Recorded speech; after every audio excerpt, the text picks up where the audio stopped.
7:14, I'm going to call the meeting to order. If my comrade from the great state of California at the far end is ready. 7:14, call to order. Well, I thought I was ready.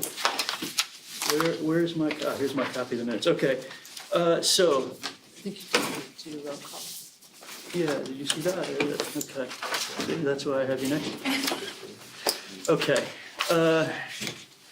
so Patrice Berlin. Here. Yes, Joanne, we don't know, maybe she's going to come any minute. Heidi, I Here. see you. Richard? Yeah. Niederberg, Mel? Here. Victoria is excused. I'm here, Richard Welsh, and Johannes is here to my immediate right. Okay. So we will move on to the approval of 2 months' worth of meeting minutes. I sent links to those documents. I have one copy from last month printed out for reference, but I wanted to see if anybody had. Hello, Joanne. Joanne is here. Okay. So I make a motion to approve those meeting minutes for for April and May. Second. Okay. All in favor? Aye. Aye. Unanimous of those here, Joanne?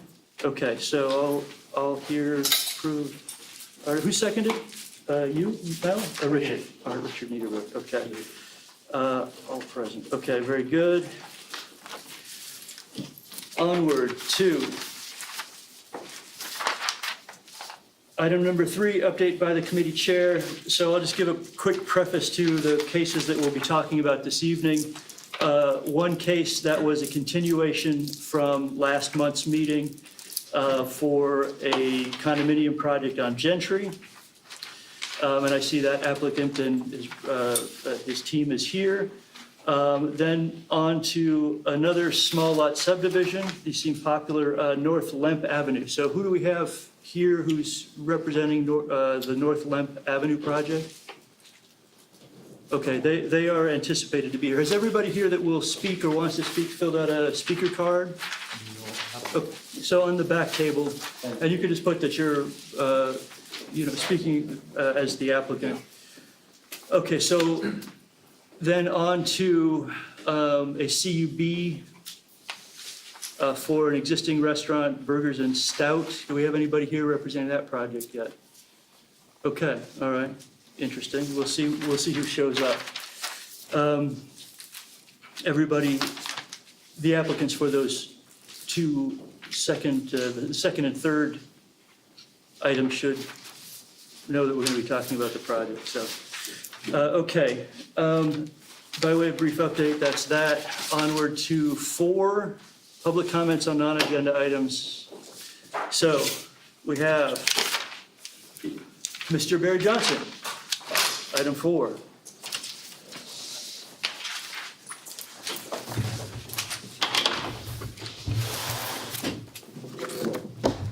If you plan to be speaking tonight representing a project or for or against the project, please fill out a speaker card back there. Thank you. Sorry, Barry, go ahead. Okay, so Richard Niederberg may be the only person who knows this because he's followed it through with the city attorney.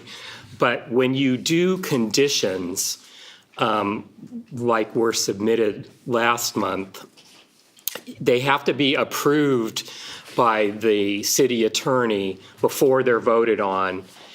And once they're voted on, what the city attorney's approved, you can then use it to enforce. But, what was turned in from last month, besides I think personally being an embarrassment with little handwritten notes all over it. I mean, this neighborhood council has never turned anything into the city like that. But it's totally unenforceable. Even though the developer may have signed the bottom of this, they don't have to do any of it. And the only Are you developers listening in the audience? the only way it's enforceable if the city attorney has approved those conditions, Let me ask you a question, and then the Barry. board votes on it. So which conditions are you specifically talking about? Well, the ones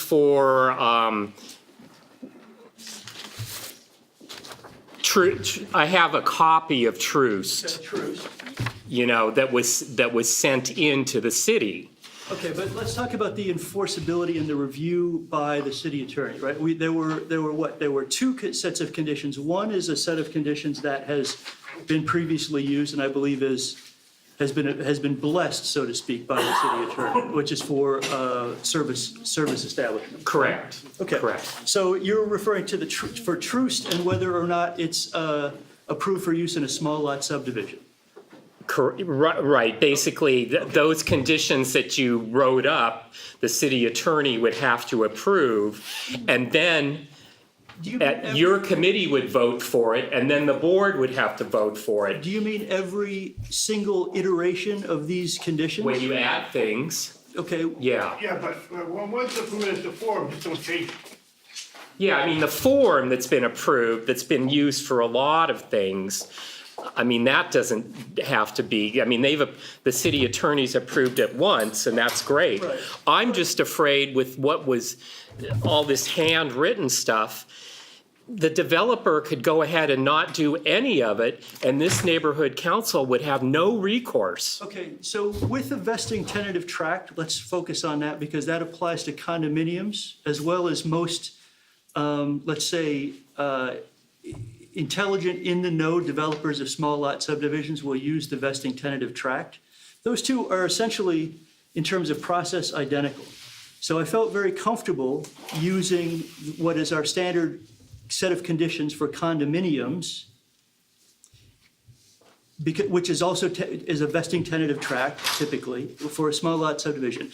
The modifications came out of the specific context of that project. So I believe what Joanne was trying to record, for example, was that the project represented 3 cars rather than the minimum cars. They were overparked, and there were certain conditions relative to screening and other concerns that came out of the specifics of the meeting. But see, your heading on this is for apartments and condominiums and cooperative properties. Right, because theoretically, we are aware that we don't have one that's approved for small lot subdivisions. Right, and that's what we need. Although Yeah. they are both VTT processes. They're basically identical processes. A condominium subdivision seeking a vesting tentative tract might slice horizontally and vertically ownership, but a small lot subdivision will generally only slice vertically, not having any horizontal subdivisions, plan subdivisions of the property. So I feel fairly confident that those two are basically interchangeable for that process. Now, as far as and frankly, there are certain questions relative to California's MAP Act about how much influence you can have in the subdivision process at all, period, relative to the actual buildings that are going to go up on those Which is why you want the lots. city attorney to review it so you know if you've got any teeth to your document. And there's so much changed on here. We'll work on and that, there's no Barry. title. We'll The work title doesn't on the include- matter of form. This is, Yeah. to some extent, triage and doing the best with what we have. And as far as your embarrassment over the quality and the appearance of that, I would advise you to get over it because we're doing what we can. I would love to hire some, I know that through Dunn, we can hire some clerical assistants. That's something that Joanne has actually We've never submitted suggested. anything like this before Okay. to the You city. never had them signed All though right. either by. Can I jump in on a different Yeah, point? please, I think- but I do want to mention that very often, those standard conditions, particularly what I've seen in the files of past land use committees for the conditions of service industries, in particular restaurants, they just get attached to the file as standard But conditions for of small approval. lot subdivisions, previous land use committees never did one because it was in the process of being redone by the city, the whole definition of small lot. And it still was- is. Right. So again, that's why this should have gone to the city attorney, at least for this particular project. Okay, all right, hindsight is 20/20. I would like Yep. to have Joanne address Yeah, one that. of the reasons why I put pressure on the chair to make sure that the minutes, the recording of that meeting was out there, because really what I felt I was doing is I was actually recording the agreements that the developer was willing to make with the community, and that's why it's signed. It's more a contract than the conditions, because the developer was happy to give the community lots of additional stuff beyond what was statutorily required. Right. In my opinion, it was better to get it down in some form, and it's countersigned if it's I if it's not understand the that condition, completely, but but it's a this contract. neighborhood council and all of us who live here, when the developer doesn't do it, we have no teeth to go back and make them do it Well, I- because of the way it was done. Well, I So would just argue- know, if they don't do it, we're all screwed and you wasted your time. Well, I disagree, because I say that it was a contract signed by the party to be charged, and those were the terms. Unless it's approved by the city We're of talking LA. about- We're talking two different things. We're talking conditions, and we're talking about a mutual agreement that was executed, and I think it could arguably stand on its own legs, and it'll come back, and that's why we have the recording. So we can move. Yeah, but the city attorney- I brought the All right, Barry, conditions. your Right. opinion on that is duly noted. I will say that largely, particularly in relation to the service industry conditions, but also to a large degree relative to the small lot subdivision, this process is a process of outreach, right? Where we invite applicants in and we sit down face to face and have this kind of conversation. The conversation is not always, where everybody's in agreement, but you hash something out and you try to use the opportunity to let the applicant know what are our standards and expectations as a community, to hear what they're trying to do, and sometimes they're at odds, but to try to come to some form of agreement, and particularly an agreement that protects the interests of those property owners immediately adjacent and within a very small 100-foot, 200-foot radius of the project, because those are the things that we can really address, whether they're opaque balcony railings, whether windows are overlooking single-family homes. And I think particularly in the case of this project on Troost, we saw what started out as a very sensitive and a project, the design of which was, I don't know if you've taken the time to look online to study the design of that project. So, it's not the worst project out there. It's set back, it's reasonably landscaped, there are no roof decks. Yes, 3 stories, but there are no roof decks. So there was, in this particular case, not in every case, but in this case, I think that approach served the process well, given where we are, that there's this ambiguity about our form. 6 months from now, if you see the project in progress or finished and something's not there that you asked for, your first recourse is going to be to go to the city and say, hey, they didn't do this. And the city attorney's going to say, well, why didn't you send it to us first?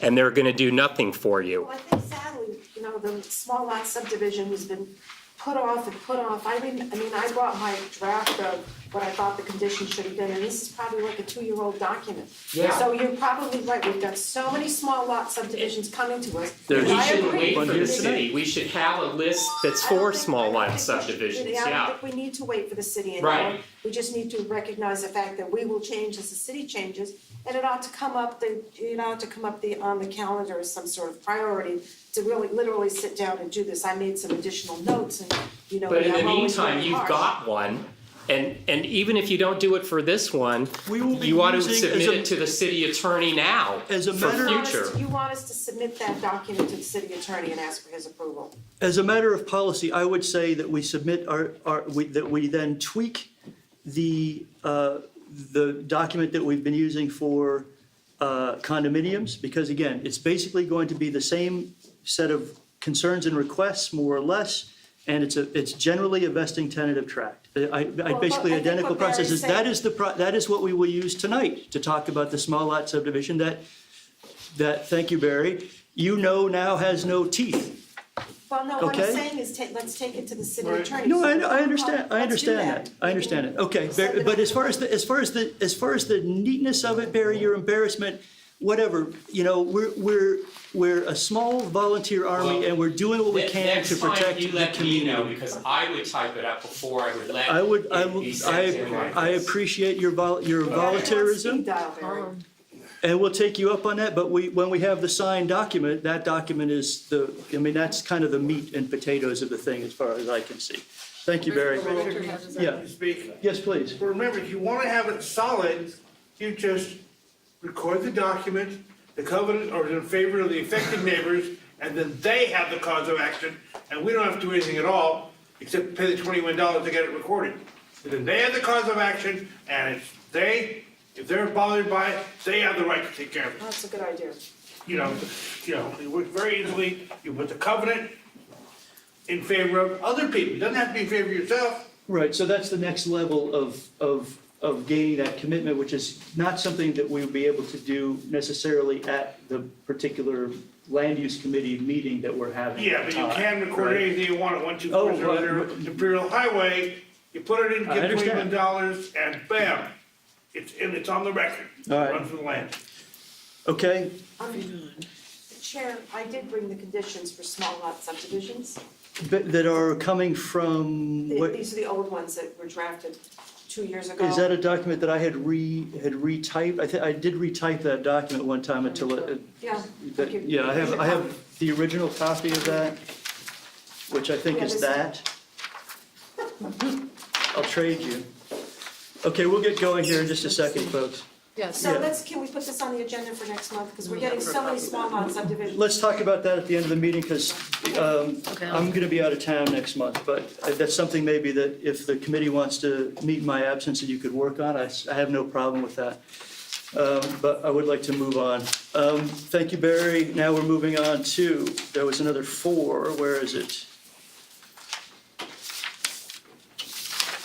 Oh, here's another set. Number 6.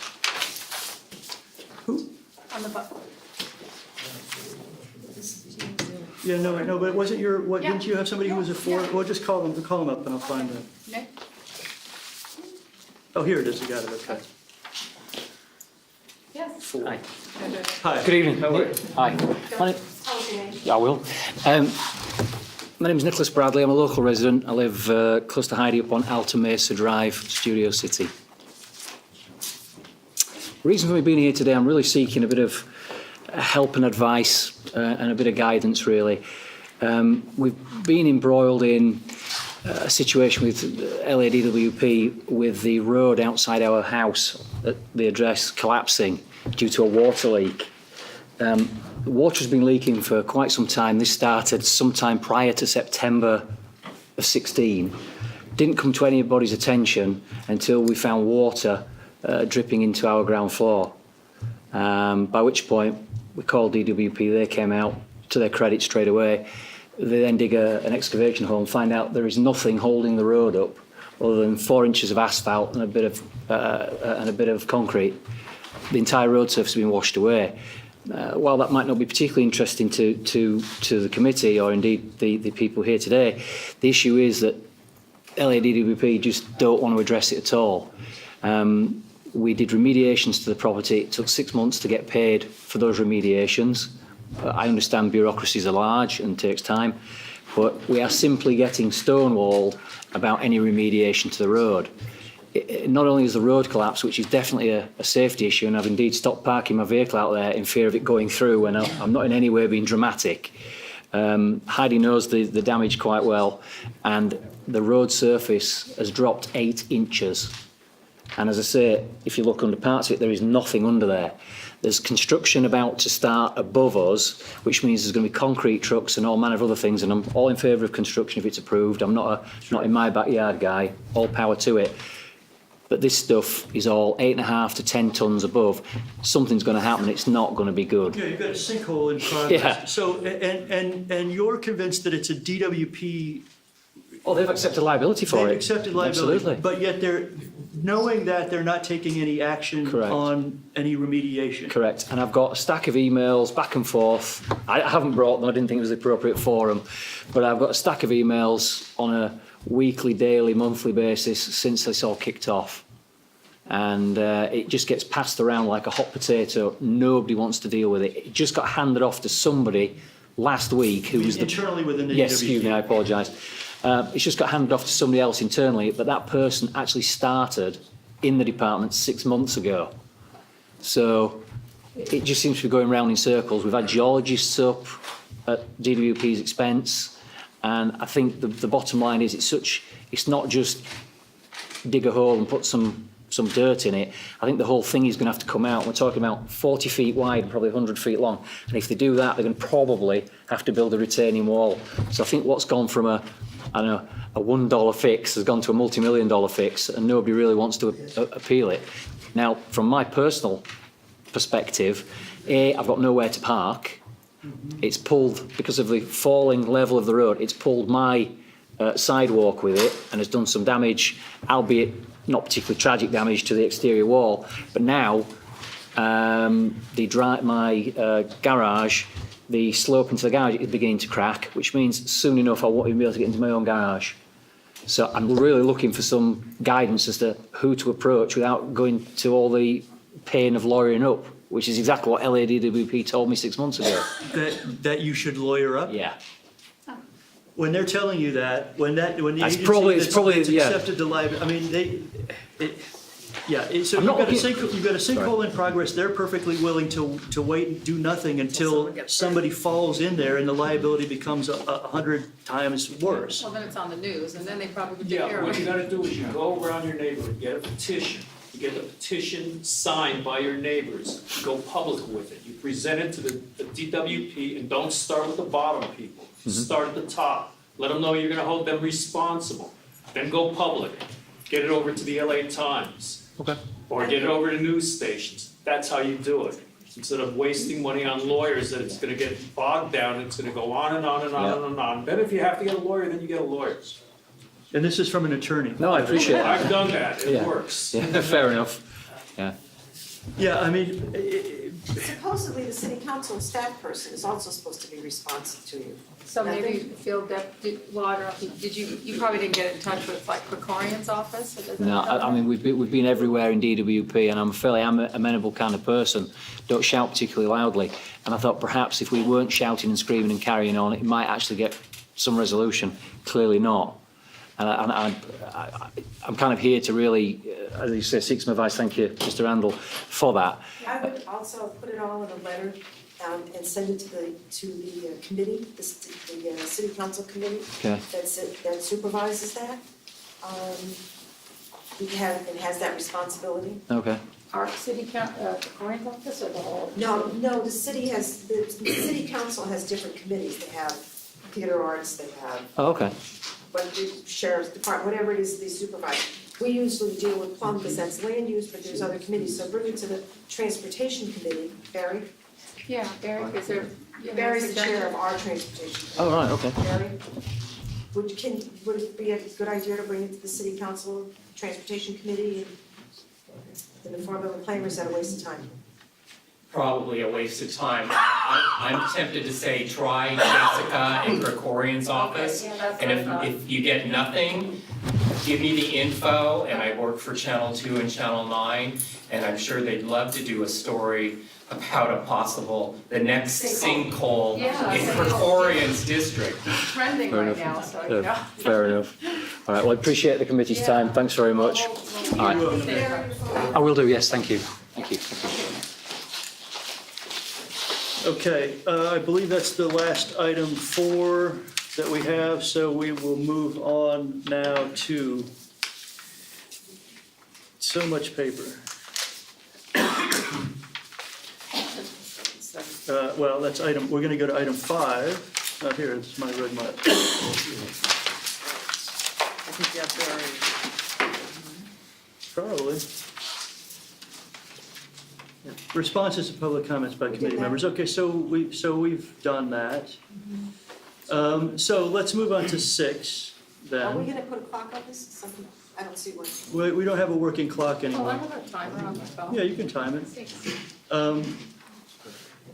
So let's have the applicant and his team come up and give a brief summary of where we were last time. Yes, Richard, sorry to interrupt. It's all right. 2 of the pieces of paper we brought up, I put the wrong address. It should be 431 Gentry. Sure, So okay. there's one that says two of them, see that? 4322, right. I think that's inclusive in the address range anyway, so it's okay. But there's only one Gentry, so you won't get lost. Thank you. It's facing the neighbors, so. No, it's supposed to face us.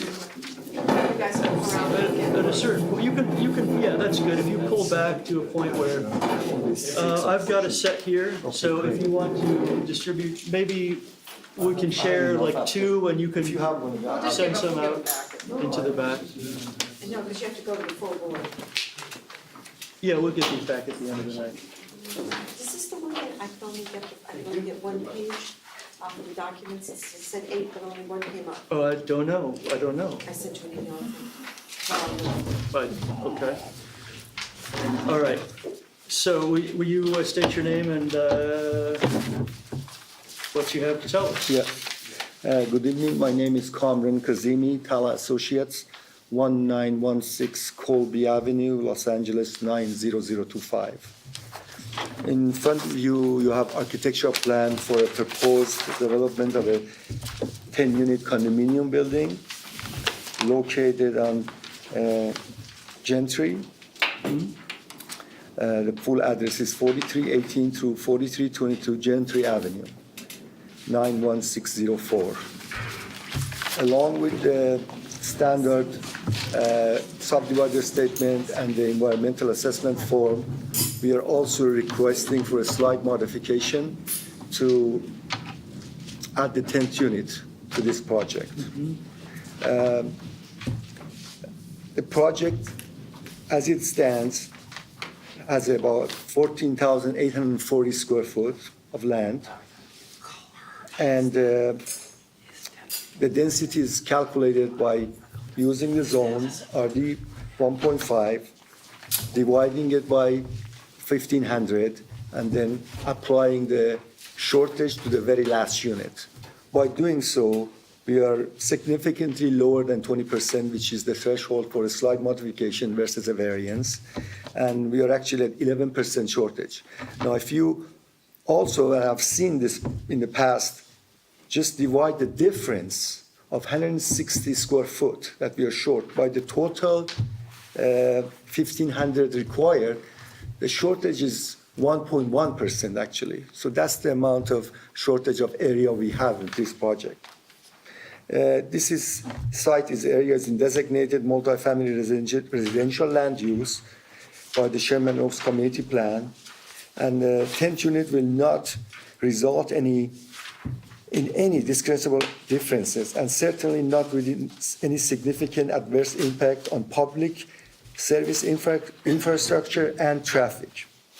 As to traffic, it should be noted that there are available regularly scheduled Metro bus lines located nearby on both Laurel Canyon and Moorpark Street.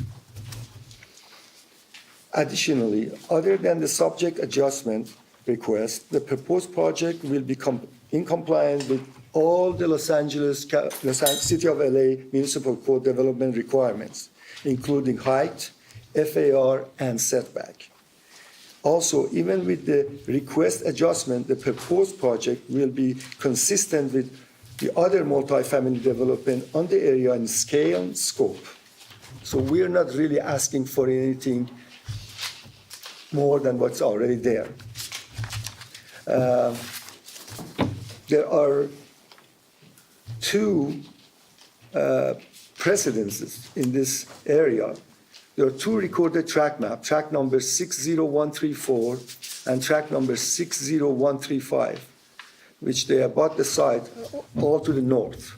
And they were both, by doing the calculation, were allowed to have 4 units, and when they were given the slight modification, then 5th unit was allowed. Okay. So this applicant is not really asking for anything more than that. Okay. I think you guys went through the architectural design. You have it in front of you. We have somebody from the architect's office can also answer any specific questions you have. Good, yes. The thing about that, about this particular request for that 10th unit Yes. was not really clearly enumerated in the project description or in the title. So it was, it wasn't really it was difficult to key into that particular thing as a request that this project embodied that administrative request. So Yes, thank you for clarifying Sure, that and the request particular was point. made officially, and the application was submitted. I spoke to Mr. Jordan Turner, I'm sure you have spoken to him, and he confirmed that all the paperwork were submitted I and understand. accepted at the Yeah, we at the saw, time. and a number of the members of the community saw that correspondence where Mr. Turner explained that situation. So that was very useful. Thank you. Do you have anything else as far as presenting the project, or can we kind of continue where we left off? Please go, this one, if you have With any some public questions. comments and then kind of the discussion about how that this project and its impacts can be kind of mitigated for the community. Sure, we are here to answer any questions. Okay, good. So then, with that said, I will go on. You got these stacked up now? Yes, thank you. Okay. Move on to some of the neighbors that were here last time. Sachiko, would you have a public comment?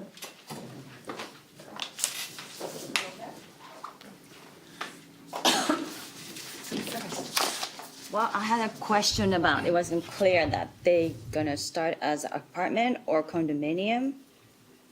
And that was the issue, and my understanding is if you're building a condo, why not go through the proper channel and get the permit as a condominium instead of, we don't know what's going on with our buildings, or that next door.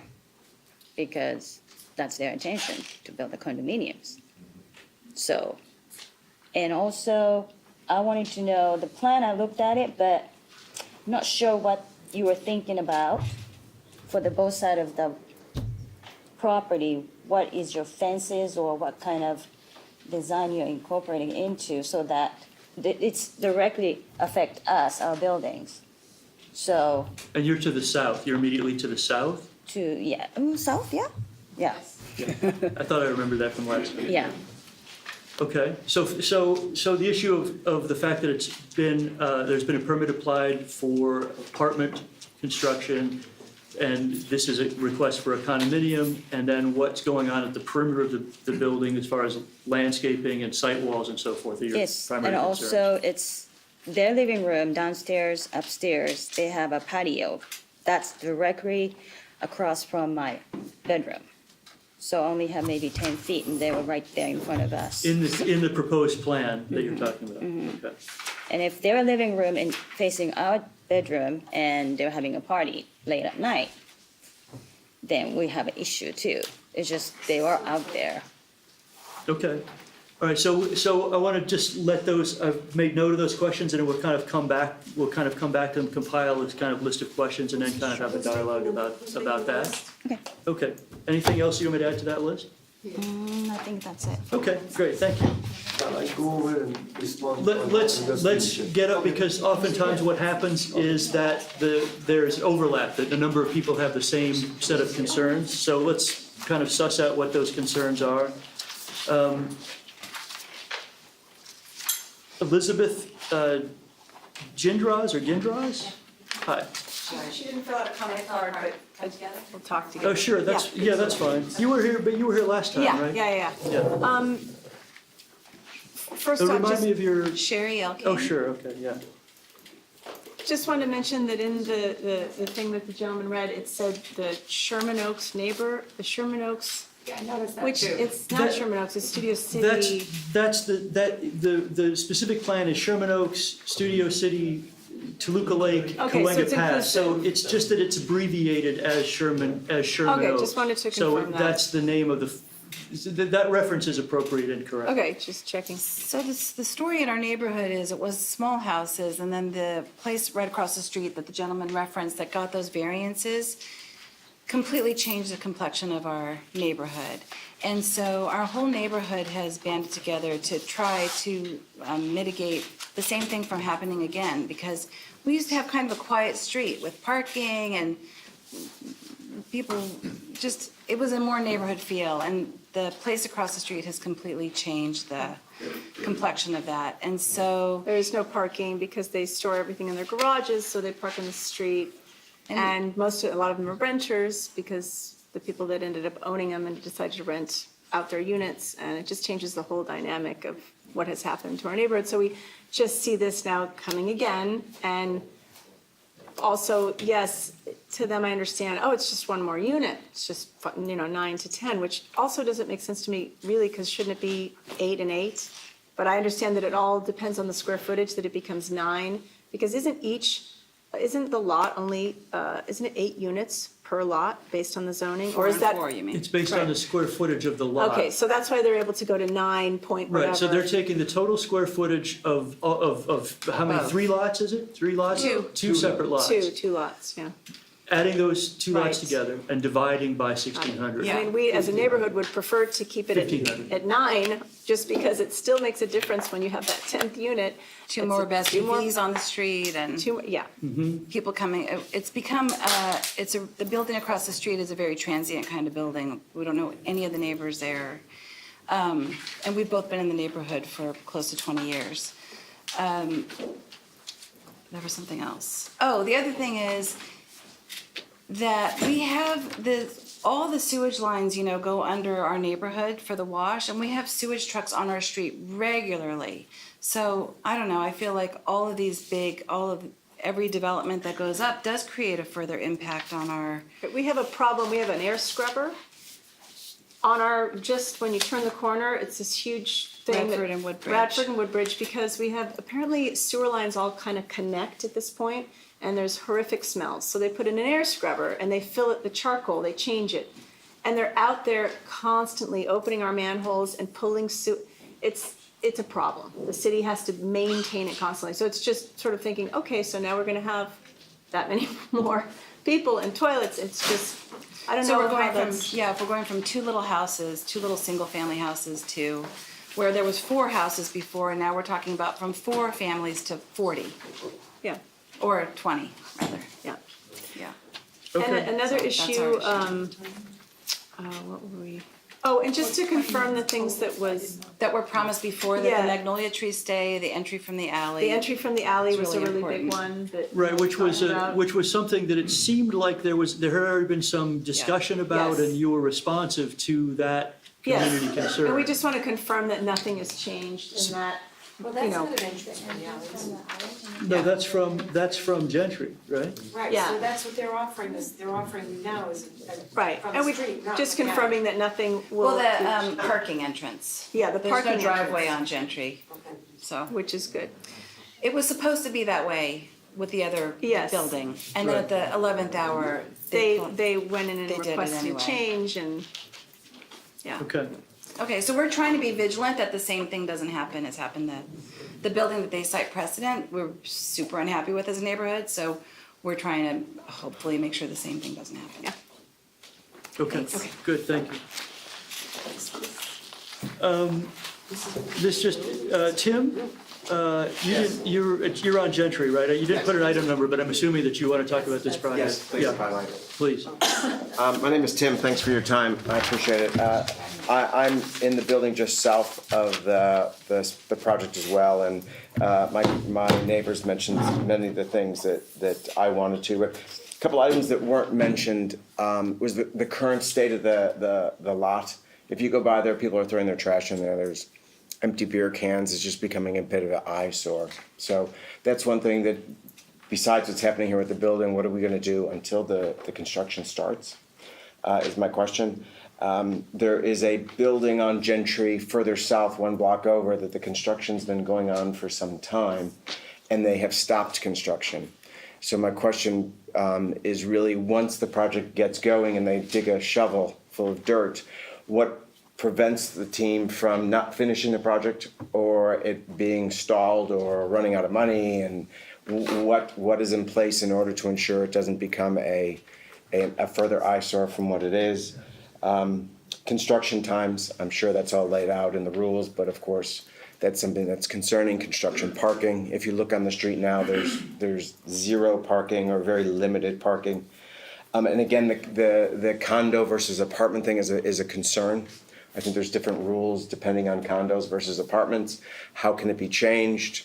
Do I go in one way to circumvent the system to change something later? And what do we need to be aware of? And how do we prevent shortcuts from happening. Okay. Down the We'll talk, road. we will talk about that. And again, it looks great, right? Looks fabulous, but I am concerned about the site views from either the north and south side of it. How does it impact the existing community? Okay. Thank you. Thank you, Tim. Item 6, Mariam, you're speaking on behalf of the project, right? So we'll come back to that. We got, yeah, I think, Mr. Johnson, that will bring up your comment on this regard. On Joanne's conditions that she did, doing it from the original under streets, number 4, it says no new street widening shall be requested, only the dedications taken for street widening. And we have been very successful in Studio City with not widening streets where you get an indentation. They're all over Moore Park, but you get an indentation in front of one property and then the sidewalk moves in and it just looks stupid. Yes, so And what we is your have, point? we lose parking spaces. Right. So on this, I was talking to the developers earlier, they don't believe that they will be asked to widen the street there. But what I would ask for there, and this picture shows it otherwise, Gentry on both sides of the street has a parkway that's planted with one thing or another, and then it's a 5 or 6 foot wide parkway, and then a 5 foot wide sidewalk. This is showing all cement all the way to the curb. And if you want to destroy neighborhood character in what's mostly a single-family neighborhood on one side of the street, fill it with concrete. But I would say that they need to be asked to plant the existing parkway and not fill it in all with concrete. Okay. Like is done so many places. It's just been done on Laurel right at Valley Heart. So, please don't fill in the parkway. We want to keep our planted parkways. It's currently those mature magnolias that we brought up last Right, time. that's the intent to preserve. But this picture is showing all concrete. Rendering, That was just but for the he rendering. said that you're not planning, they said they're not planning on changing those. So that's the primary thrust of your concern? That's Barry, I'm talking, yeah, okay, all right, good. So, and I think, is everybody else that's filled out a comment card that I have not, has not come up to speak yet? Okay, so,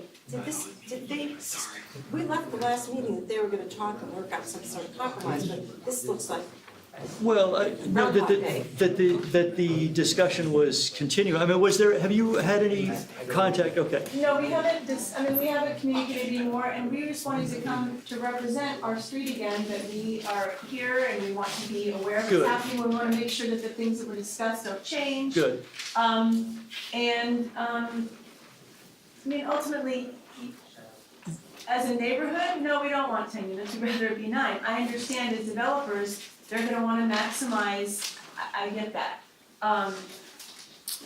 And also the fact that, which I wasn't thinking about, the people that live right next door, but how they're impacted, and maybe that's a discussion that should come up in regards to, trees, town cypress, something that can be, I don't know, that's, So, Okay. magnolias stay or go? I'm confused. they stay. The street trees, we're talking about obviously wanting to preserve those, right? One of the things we talked about last month, I believe, was that they're not, and typically developers do this, and architects in presentation of buildings, they remove the trees because they conceal the buildings, right? So oftentimes you'll see the street trees are removed. Obviously, this is really probably one of the nicer resources on that street. That makes that street, gives it its charm and its character. So they stay? Yes, that's the idea, is that the preservation of these trees is an important aspect for the community. So we have the public and neighborhood comments. I want to just kick it to the committee and see if you guys have any comments, and then we'll kind of come back and address those specific questions. Are you for this one also? No, this is regarding another project. I don't know if you've addressed it. Oh, this is for Lemp. No, we're getting there, yeah. So this is for 7. For Lemp. which is seven, yeah, okay. Anybody on the committee have anything just to say? How about Yeah. the small lot subdivisions, the properties facing the street had to have. This is a condominium, Condo. apartment slash condominiums, okay? Oh, right, So- apartments. Right, so, No, can't have both. That was one thing I was gonna bring up too, that we brought up in the last meeting as well. And I understand from the Seems like development everybody's- standpoint, it's a little bit easier if you apply for apartments, because you get the permit process faster and then you can move to condos. I get that 100%. I just want there to be confirmation that that is Yeah, the end. we'll address that. Okay. Yes. yes, well, in my experience, it is a fairly common strategy. There's not really any significant difference. In other words, for the apartments, you have to ask for the same exception for the 10th unit, right? It's also a zoning administrator's, you have to make that request, whether it's apartments or condos. It really has to do with time, mostly with timing. So you can start a plan check, and what happens with apartments, you might find apartment buildings that have been apartments for 50 years, all of a sudden somebody buys them and decides to slice those apartments up into condominiums. As long as those apartments are built properly with separation, proper separation between units, floors and walls, they can be condominiumized after the fact. Does that answer your question, or do you have another? No, then why do we have a permit for condominiums and have a permit differently from apartment? So- I know it's a time thing, but if it is as a condominium to be presented to the city and us in the neighborhood, then why don't they go through the proper channel to get the permit as a condos?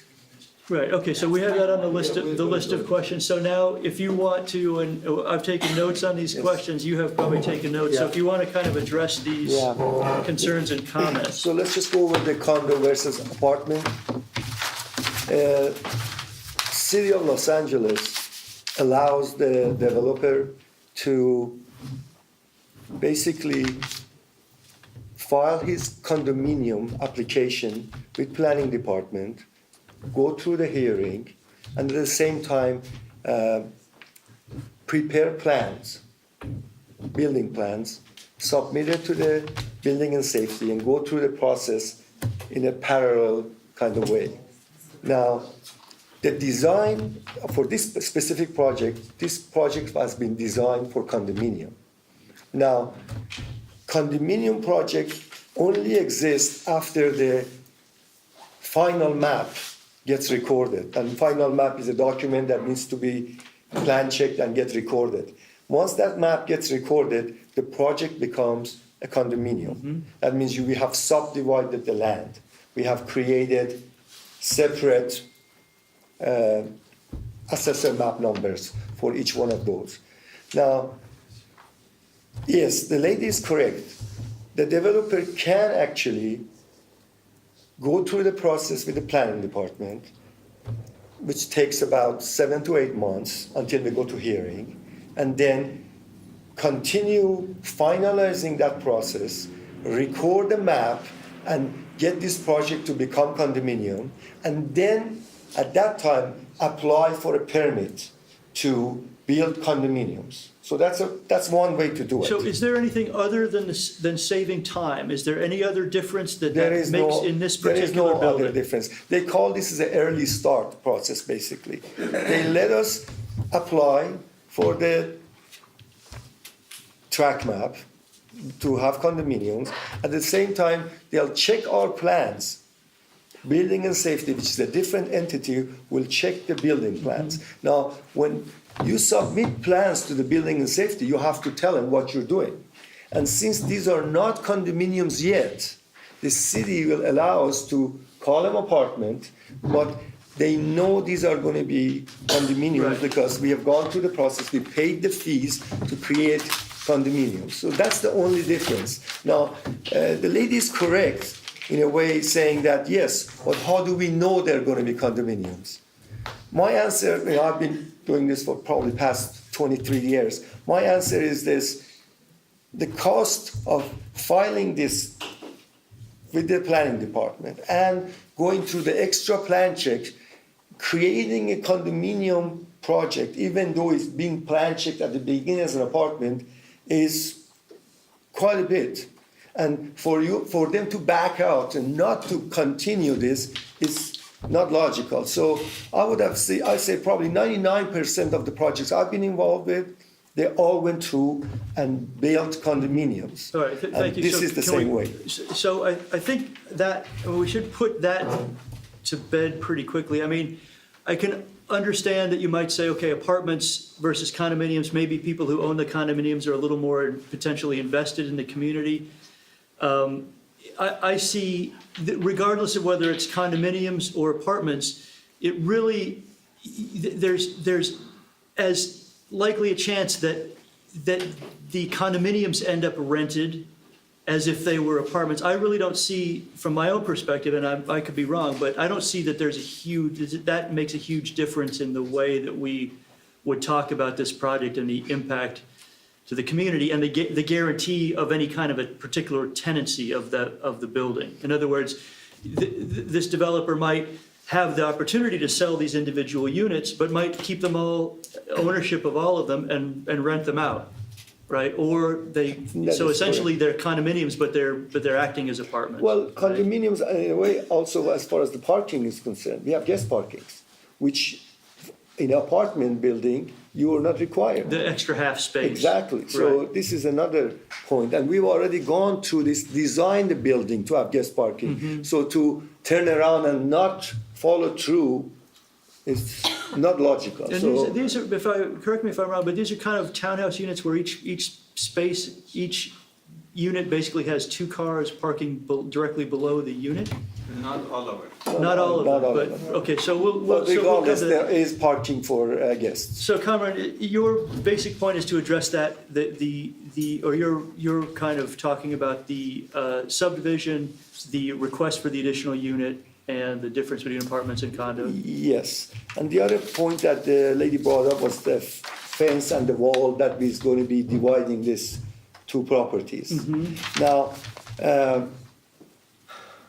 based on, again, past experience, the planning department will require a 6-foot-high masonry wall to be built all around the property, dividing the property, on the property line, dividing the two properties. As a condition of the subdivision of that land, right? Typically, Yes, that's- it's actually a planning department condition. Building and safety has no say on it, planning department wants it.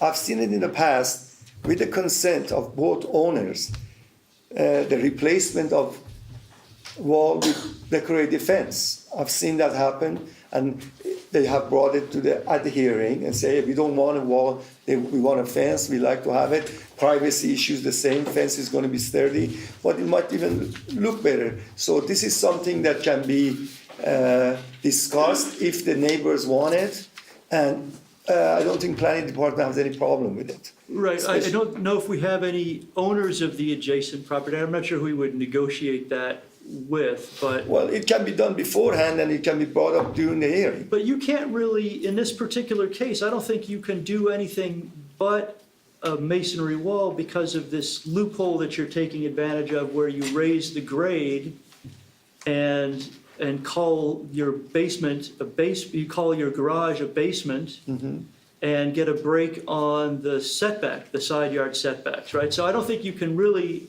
offer that with any serious plausibility because you're building right up to the property line a 6-foot quote-unquote retaining wall in order to knock a foot off of the side yard on each side. Yes, but again, whatever is left, the distance, that's 6 foot, can be decorative fence if they want. Well, I don't We are tied in, you're right, we are tied in with the design. Yeah. But again, it's possible if they would like to.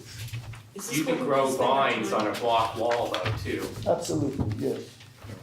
All right, so I would like to try and go through these list of the concerns that have come up. So we've talked about the condos versus apartments, the fencing and design. I mean, I see really the only opportunity that you have to do anything different than what you're proposing is maybe in the rear yard. But I think the side yard, again, because of that loophole that you're taking advantage of.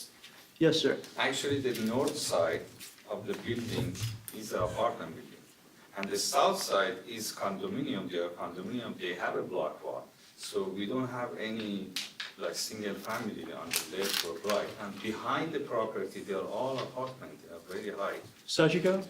We don't have a brick wall on the outside. On the building, on the It's south only side. maybe 50 feet at the back in the alley, but the rest of it is wood. Do you live in the apartment building on the north, south side? Just next to over there, actually you have wood fence right now, correct? I could talk to the owner and we remove it and be the block one. If, So you have a fence and on top of it, you have a 5 feet off from the property to build your, You could answer that. parking or the downstairs parking. Setback from. What I'm really looking for in this conversation is something that we can say, okay, here's what the developer is agreeing to respond to your concern. So I'd like to get as kind of concrete and specific in that regard as we can quickly. As far as I'm the developer, I'm gonna look over there. If there is some place to build a wall, I would love to build a wall. Because to separate my building from the north create side, more sense of privacy, south side. yes. But if there is a space. You mean I on would the like- adjacent, if there's an opportunity on the adjacent property? On the, usually, if I build a wall on the adjacent property, it would belong to the owner, and there is already, there is a fence over there. Okay, There is a high fence over there. right, I mean, But- and again, your opportunity to change what you're, I mean, you're building a masonry wall on the property Why line don't you anyway, look at the right? plans, the proposed plans, it should say. And just to let you know, both sides are not apartments, they're both condos. Condos? Townhomes, Okay. condos, yes. Oh, both are condos? Yes, they're not apartments. Same. Okay. I meant they are not single family. No, What about the current maintenance? You said that you would trim some brush. What's going on with the maintenance of those properties They had a which are? concern, they said the bushes are high, I sent the gardener to cut them off, and I checked, he didn't cut it off. And I think in this time, we should have the owner developer pass his phone number to the neighbors. But we tried to do that last time. That one, you have to thank the neighbors, sorry. I think it's gonna get done. But as soon as they start the. That was the reason we continued. talking and doing is two different things. Certainly.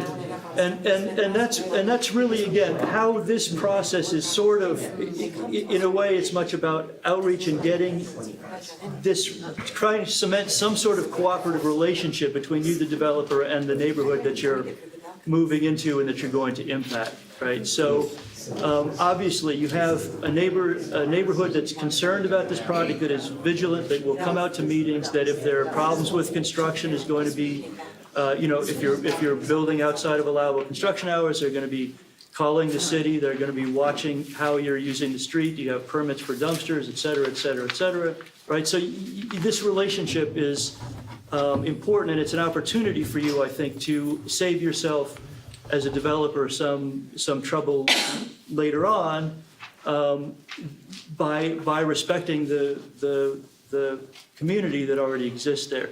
You, as a set of neighbors, have the opportunity, for example, to, if you don't feel like you're coming to any kind of conclusion with this process, to appeal whatever to go to the hearing that this VTT calls for, and to attend that hearing, to voice your opinion there as well, and to appeal whatever that decision is.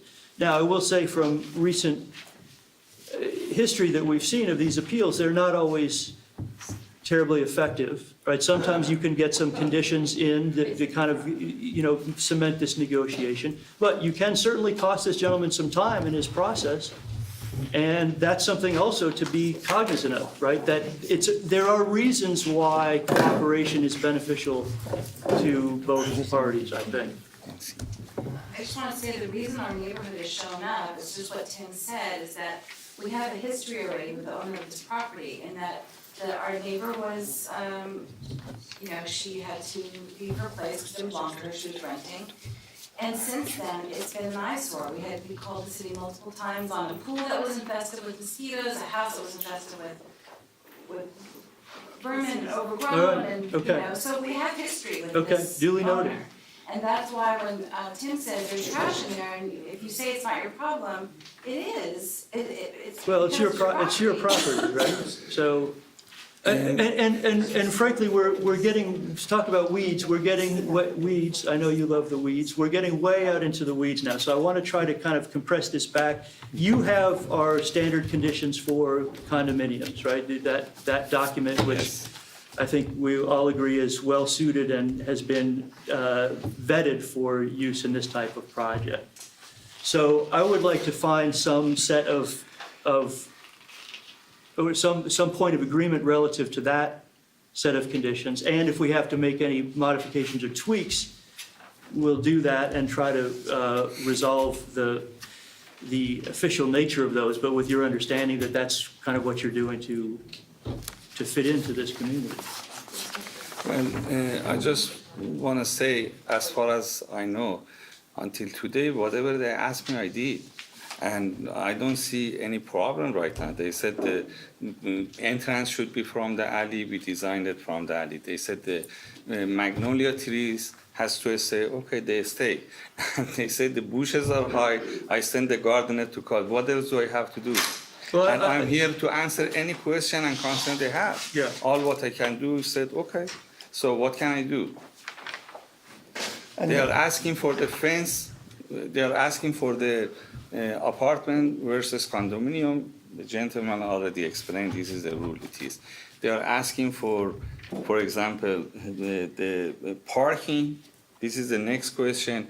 Last time already we explained it. As soon as we start the building, because this is a 14,000 square feet, and the garage is on basement, all the trucks, they're gonna park inside, all the workers. They're not gonna use Gentry. Well, you'll hear about it if they're using the street, right? Of course. And by the way, don't forget, from the Gentry, I'm not gonna even open the fence. The fence, as far as they know, there is no any gate. They can't even get into the property. All construction access Through through the the alley, alley. yes. Through the alley, and I'm not And it's a letting anybody full-size cross alley do to anything. begin with right now. During the construction, they won't see anything on You can't have Gentry. construction vehicles on an alley.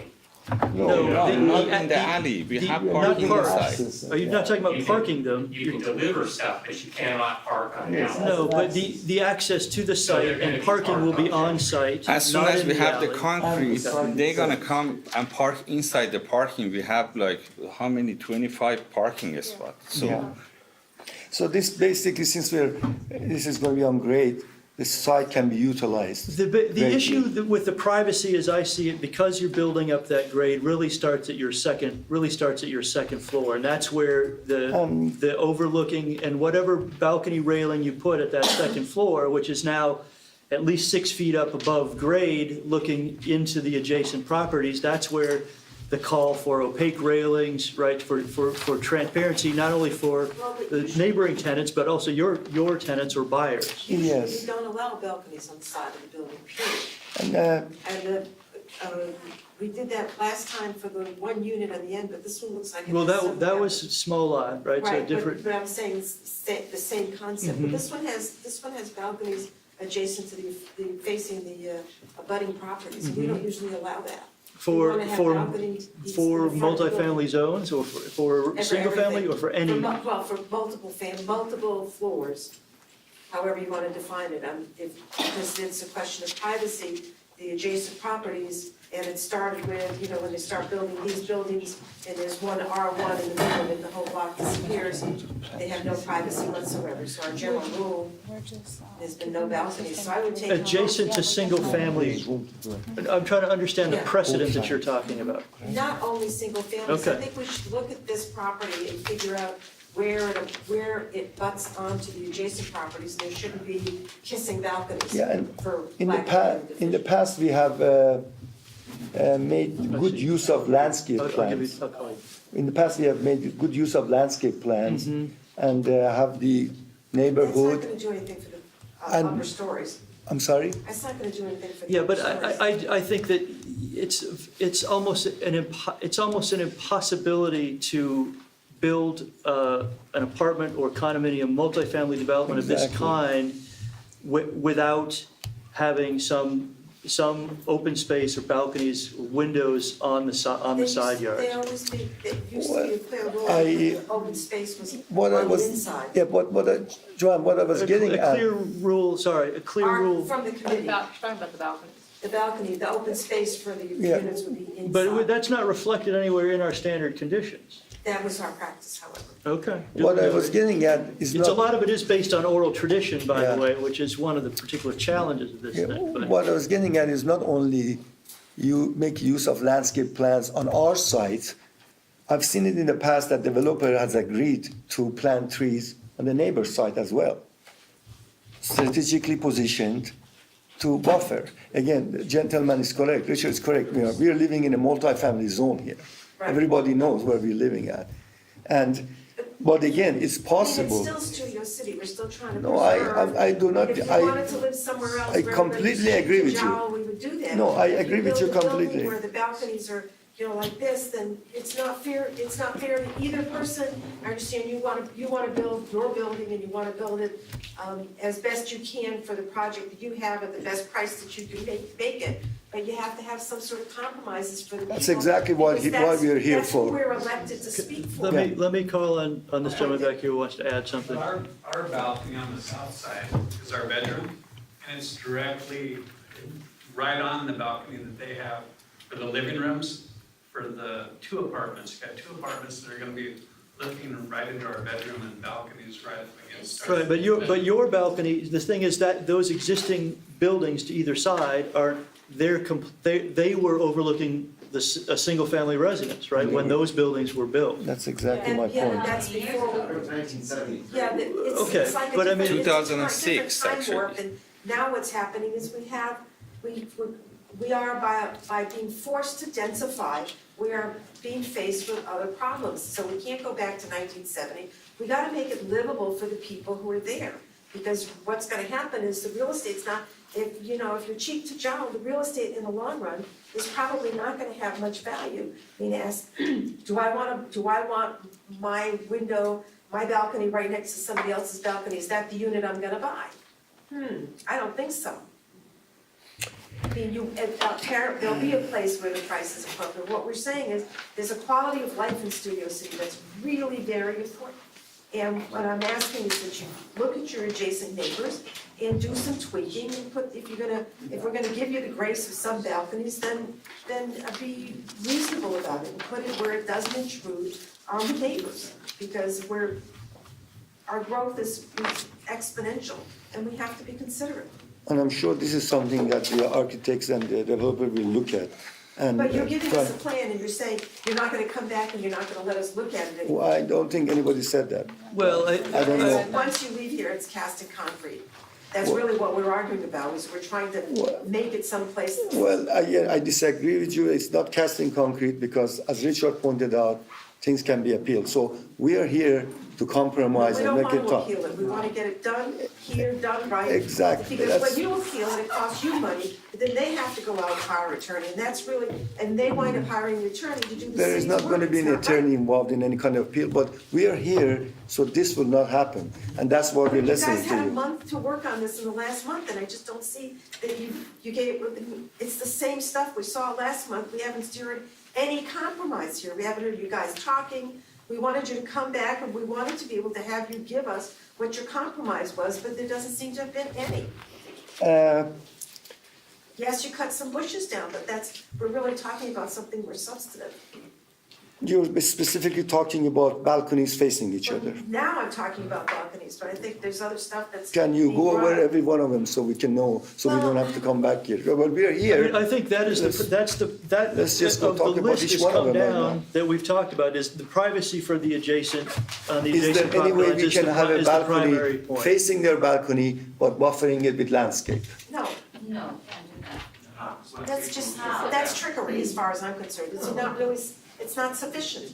So we are faced with having, our neighbor has a balcony looking into our building, but us not having a balcony looking at it. That's what basically What I'm facing. asking you to do is, I would prefer you have no balconies on the sides of the buildings, because I think that eliminates all the problems here and after. Okay, let me ask you a But the other question. alternative might be to have a balcony here and a balcony here, as opposed to one balcony here, one balcony here. I mean, if you had a balcony outside my bathroom window, which is a small window, that wouldn't be quite so bad. But I would prefer to have no balconies on the sides, period. That does away with the problem forever.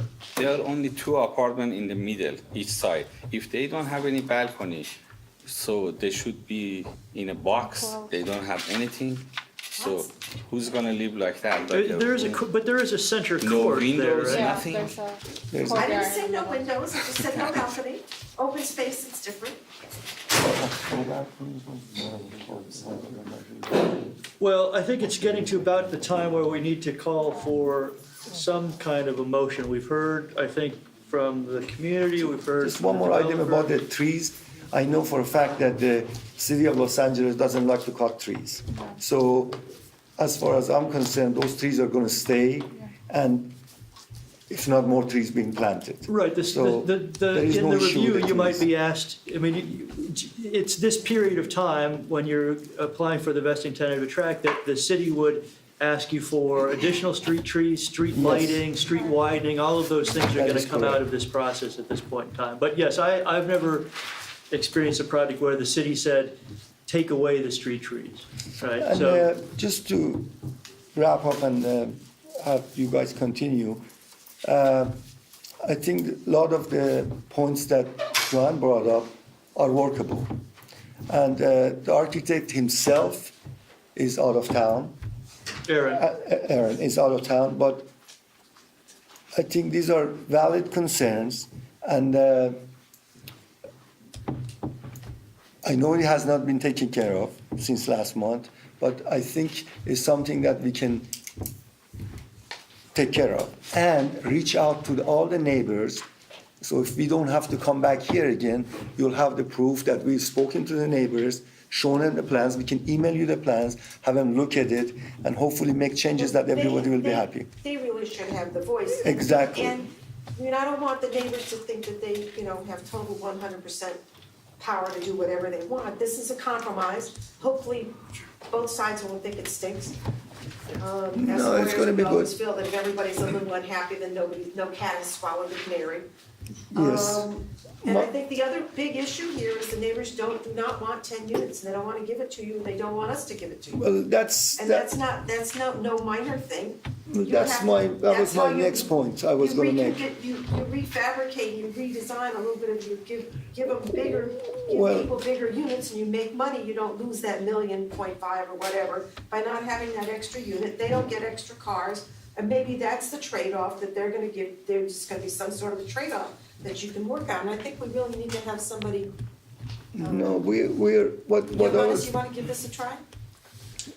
we've got a couple other comments from this side, so yeah. Okay, one point I would want to make, trees take a long time to grow up these stories, number one. Number two, most trees don't fill in, they have gaps where you could look right through and see the other side. That is correct. If you want to help your project get an approval, you have to commit to planting, putting in trees that aren't 2 feet or, actually start with 6 footer, that are gonna grow tall and that are gonna fill out all seasons, not gonna thin out in the winter, or thin out in the summer, or thin out in the spring, or type of thin out tree in is the very fall. important. Exactly. And you've got to, that would be a good place to start.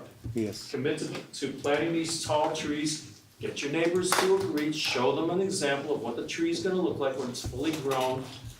And, because I don't see you getting rid of your balconies, quite frankly, I don't think you're gonna do that. But you need to make some commitment going right off the line if you wanna get this thing approved. Yes, and first of all, planning department does not like to get into architectural issues. Everybody knows that. And that's why we are It here. depends on the project. On a vesting tentative tract project, it's very difficult for them to do so with any Exactly, basis. but they ask us to come here, and we come here because of the reasons that has been stated. Now, to say you're not gonna get rid of a balcony, I don't know that. Architect is not here. I see a good enough reason to at least to have it discussed. The type of trees is an excellent point.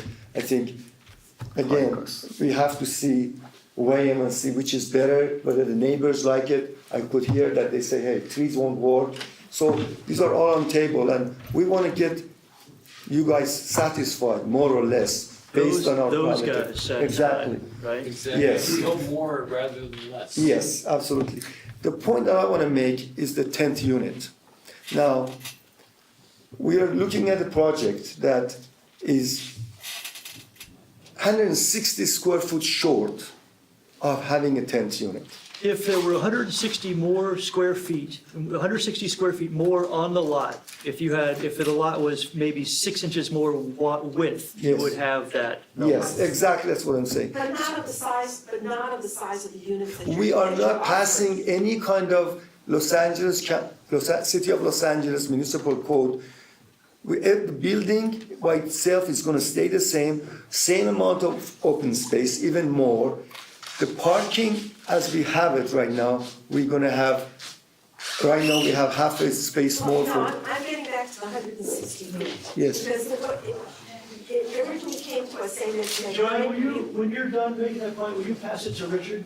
So- Yeah, it was 9.3 units is what you're entitled to, and the 0.3 cannot be a difference of 160. no, you're incorrect. I can do the math, I have it actually, you can take a look at it because we had it typed up.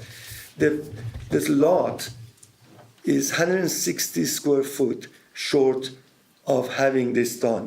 Now, when Yeah, they, but wouldn't you have to make each unit smaller? no, In order that's, to get everybody have some parity. ask me one more time. For every unit to have parity. It's not like you're gonna build a small unit, then 0.3 to point. No, the number of the units have nothing to do with the square foot of what you actually build. It has to do with space inside of it, so if you have to retrench the units, you have to make the units smaller in order to get 10 equally sized units. Well, I don't know. They are not equally They are not sized. equally sized. There is a variation of the 1400, floor plan. 1850, Yes. they are different. So, I mean, when we're sitting here, I don't think, speaking for the developer, and you can correct me if I'm wrong, we can do a lot of work with the balconies, as far as going even eliminating them maybe, or making them. Eliminating is not possible, but usually we use ficus tree on the site and going tall. If I plant 36 inches, 36 gallon, they're gonna be already tall, like to second floor. And they'll be taking out the foundation of the building. No. We put root barrier. There is a way to do it. We put root barrier and they go below. I mean, Yeah, I'm doing it like for 30 years. I know what I'm So doing. I'm So. gonna pass it to Richard for the show. Yeah, I'm still concerned about the amount of occupancy on the roof. I mean, the people who up there recreating, there's chairs, tables, everything, they're gonna see down at people's houses, and they're going to be seen. Is there any way we can pull it back, or just make the parapet a lot taller, or just push it down the center, so they won't be seen? Exactly, yes. That has been done by buffering them with landscaping. That's why I said the landscape plan becomes a big key, because that can be, the whole rooftop can be buffered. In addition, I've seen in the past that they have restricted in their CCNR the time that those rooftops can be used. That means they can put a restriction on it, the rooftops can be used from like 10 in the morning or 10 at Well, night. who's gonna enforce this restriction? The homeowner association, same homeowner association that is enforcing the units next to us. I mean, everybody has a homeowner association and this needs to be enforced. I mean, yes, you can say who can enforce anything, but that's how the restrictions are done. That's what we But can do. rooftop deck, See out and be seen and see if I could. they are not overseeing the single family. The single families are on the other side of the street. No, they're talking about The adjacent units. properties are apartment and probably they're gonna look, condominium, they're gonna look at the roof of them. That way, it eliminates most of the problem. We can do max 40. Go ahead, Mr. What I'm saying is, as long as people can't see off of it or see into it, it seems like we'd solve the problem without losing any square footage. You're absolutely right. And planting trees that can go higher than the parapet. But there's no tree plants, thing showing it's gonna happen. When he's saying we can provide a landscape We can have a landscape plan to the satisfaction of you guys, and we can bring the landscape plan, have it passed around, the neighbors can see it, and they see if this will work. I have no problem doing that, and we have a landscape architect on board, we can have him draw the plans up. Because we have to have landscape plan for this building to begin with. So it's doable. That buffering can happen simply by planting right type of trees in the roof. So the hearing for this project has been delayed to 7/18, correct? Well, yes, it has, and frankly, us as gentlemen as developer and an engineer, I would like to recommend some sort of a closure here before we proceed with the hearing, because look, we could have pushed and have said, we don't want to wait. Let's have the hearing sooner. Absolutely. Well, But we I'd want like to to do have this some closure first. too. When you have a Exactly. motion of some sort, I'd like or to make a motion, I'd like them to come back with those plans, we're gonna have to look and see what they've got. If you're willing to do what you should have done before you got here today, we wouldn't be having this conversation, you should have taken care of this already. You need to come back with plans for landscaping that are gonna assure us that your neighbors are gonna have privacy from the balconies and from the roof. That's what we I need. disagree with you, I don't think that the landscaping is sufficient unless they change the. Well, that's what they need to show us. They need to show us that it will be We sufficient. didn't wanna assign one of us to work with them. Can we just, we asked them to go to the back of the room and pick a time to meet, so that they actually, not everybody's gonna be able to meet, but some representatives of the neighborhood, and some of the people involved, and pick a meeting time and a meeting date. And plan what you're gonna do and get this done in the next 10 days. yeah, I mean, if we need to take a short recess in order to take care of the mechanics of that, that would be fine. Would you guys be willing to do that? To set up, pick a time at somebody's house, somebody's something. And at the same time, I can have a survey crew go locate the location of the balconies of the neighbor's house, neighbor Right, and condominium, so we know what exactly we're where they're asking is happening. for you guys to do, it's really hard for us, because we don't live there, you know exactly where everything is.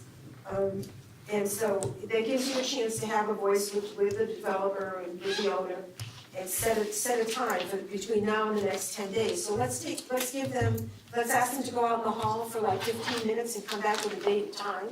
And I think two hours seems to be fair. You either get it done or you don't get it done, and everybody should 2 hours not say be selfish about what they're asking for. This is a group thing here.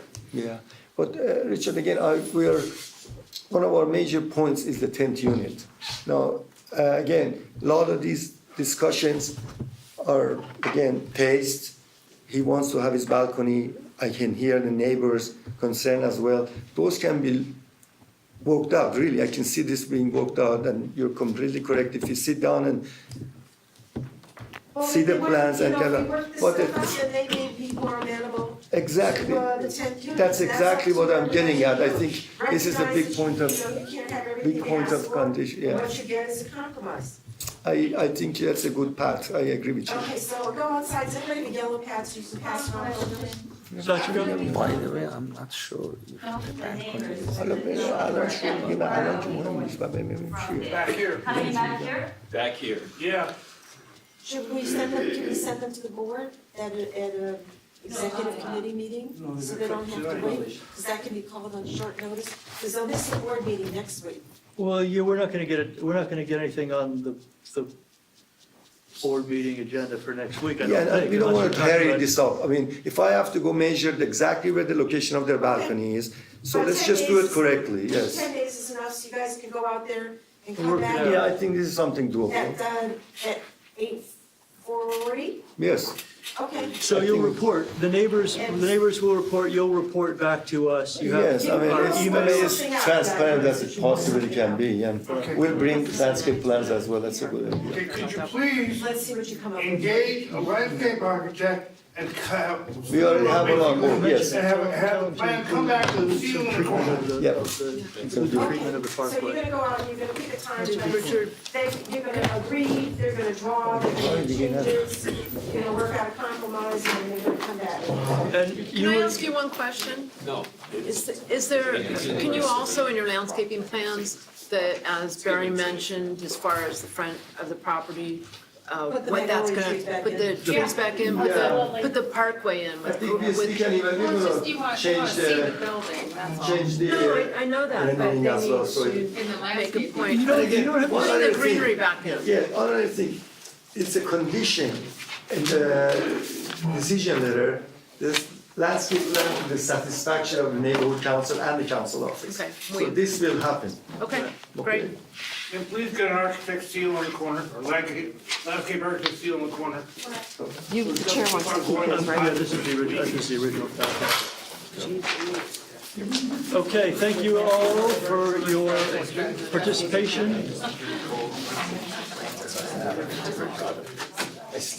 Outside of. Okay, So I papers inside there, I think we did. thank you, item number 7 and 8 for your patience here. Let me just do We don't have an 8. a 6, wasn't it 6? No, yeah. Yeah. 7, we're only done. So we have a 7 and an 8. You've got to turn it over. Oh.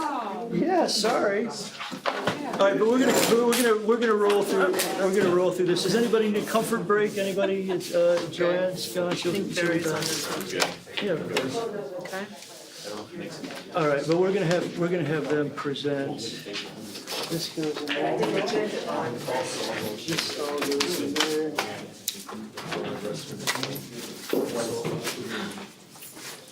Yeah, I think we should be entitled to food. Can I make a motion? Yeah. To what? Make a motion. No, we work harder than the board now. I agree. We work harder than the board, we should just food. Yeah, like we have. Okay. All right, let's move on to the small lot subdivision project, 8 units at 4414 North Lemp Avenue. We have the applicant here. Yes, hi. All right, come on up and introduce yourself. One of you must be Don. We have, I think, Don, Yossi, and Ron, right? Don and Ron? Doran, Jody? And have you all have filled out speaker cards? No, I don't see anything though. Okay, so when will one of you maybe grab a speaker card? You can fill out one card. You can list all of yourselves as the representatives for the project, but go ahead and start making your presentation.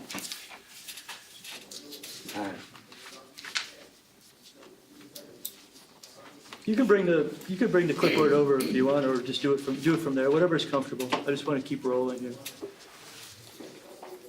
So, what would you like to tell us about this project? So we're planning to, as you know, we have R3 property, which basically allow us to build 12 units if we go based on the allowance, and with density bonus, we can get up to 16 units. Density bonus in a. Yeah, but anyway, we're not going, so it's irrelevant, so we're not going Good. to that Yes. route. We decide to do a downgrade to the zoning and build 8 single-family dwelling homes, which is called the small lot subdivision with like 6-inch separation. So it'd be like 8 houses. And there is a project across the street that just completed at 4411. So basically it's a similar project as far as the concept. And we're gonna make it as nice and as better, and we're here to. One thing to add is that the project was already in motion, and plans were already in plan check and went through plan check for 12-unit apartment. We never took the condo route, just the apartment route.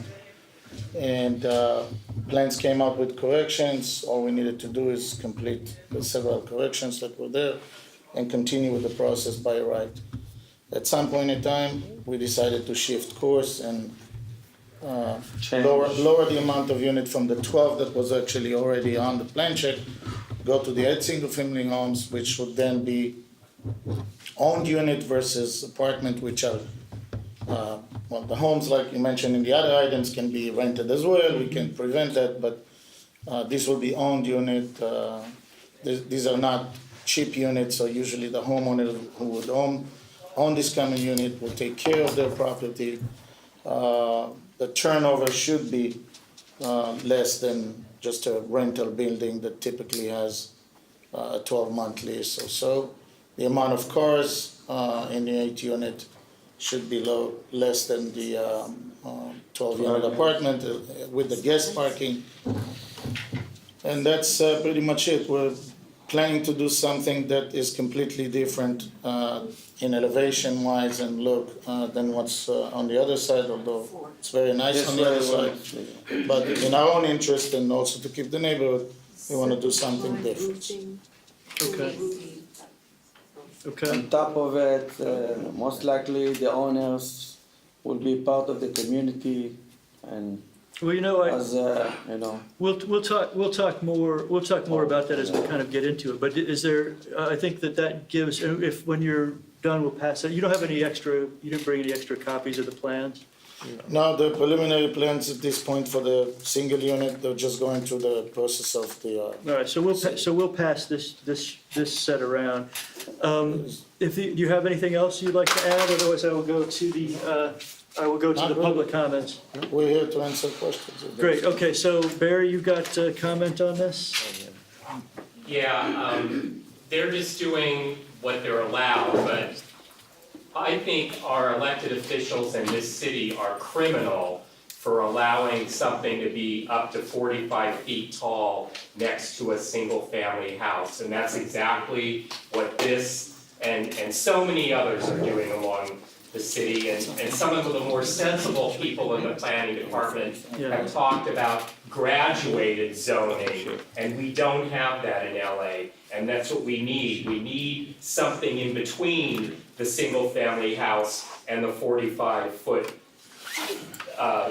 apartment or small lot subdivision, whatever you want to call it, and that's what's criminal in this city. Okay. But the couple things we need to ask for, because there is a single-family house just to the north of this property, you know, balconies and all that kind of stuff that we've just been talking about, that is ultra important to the north.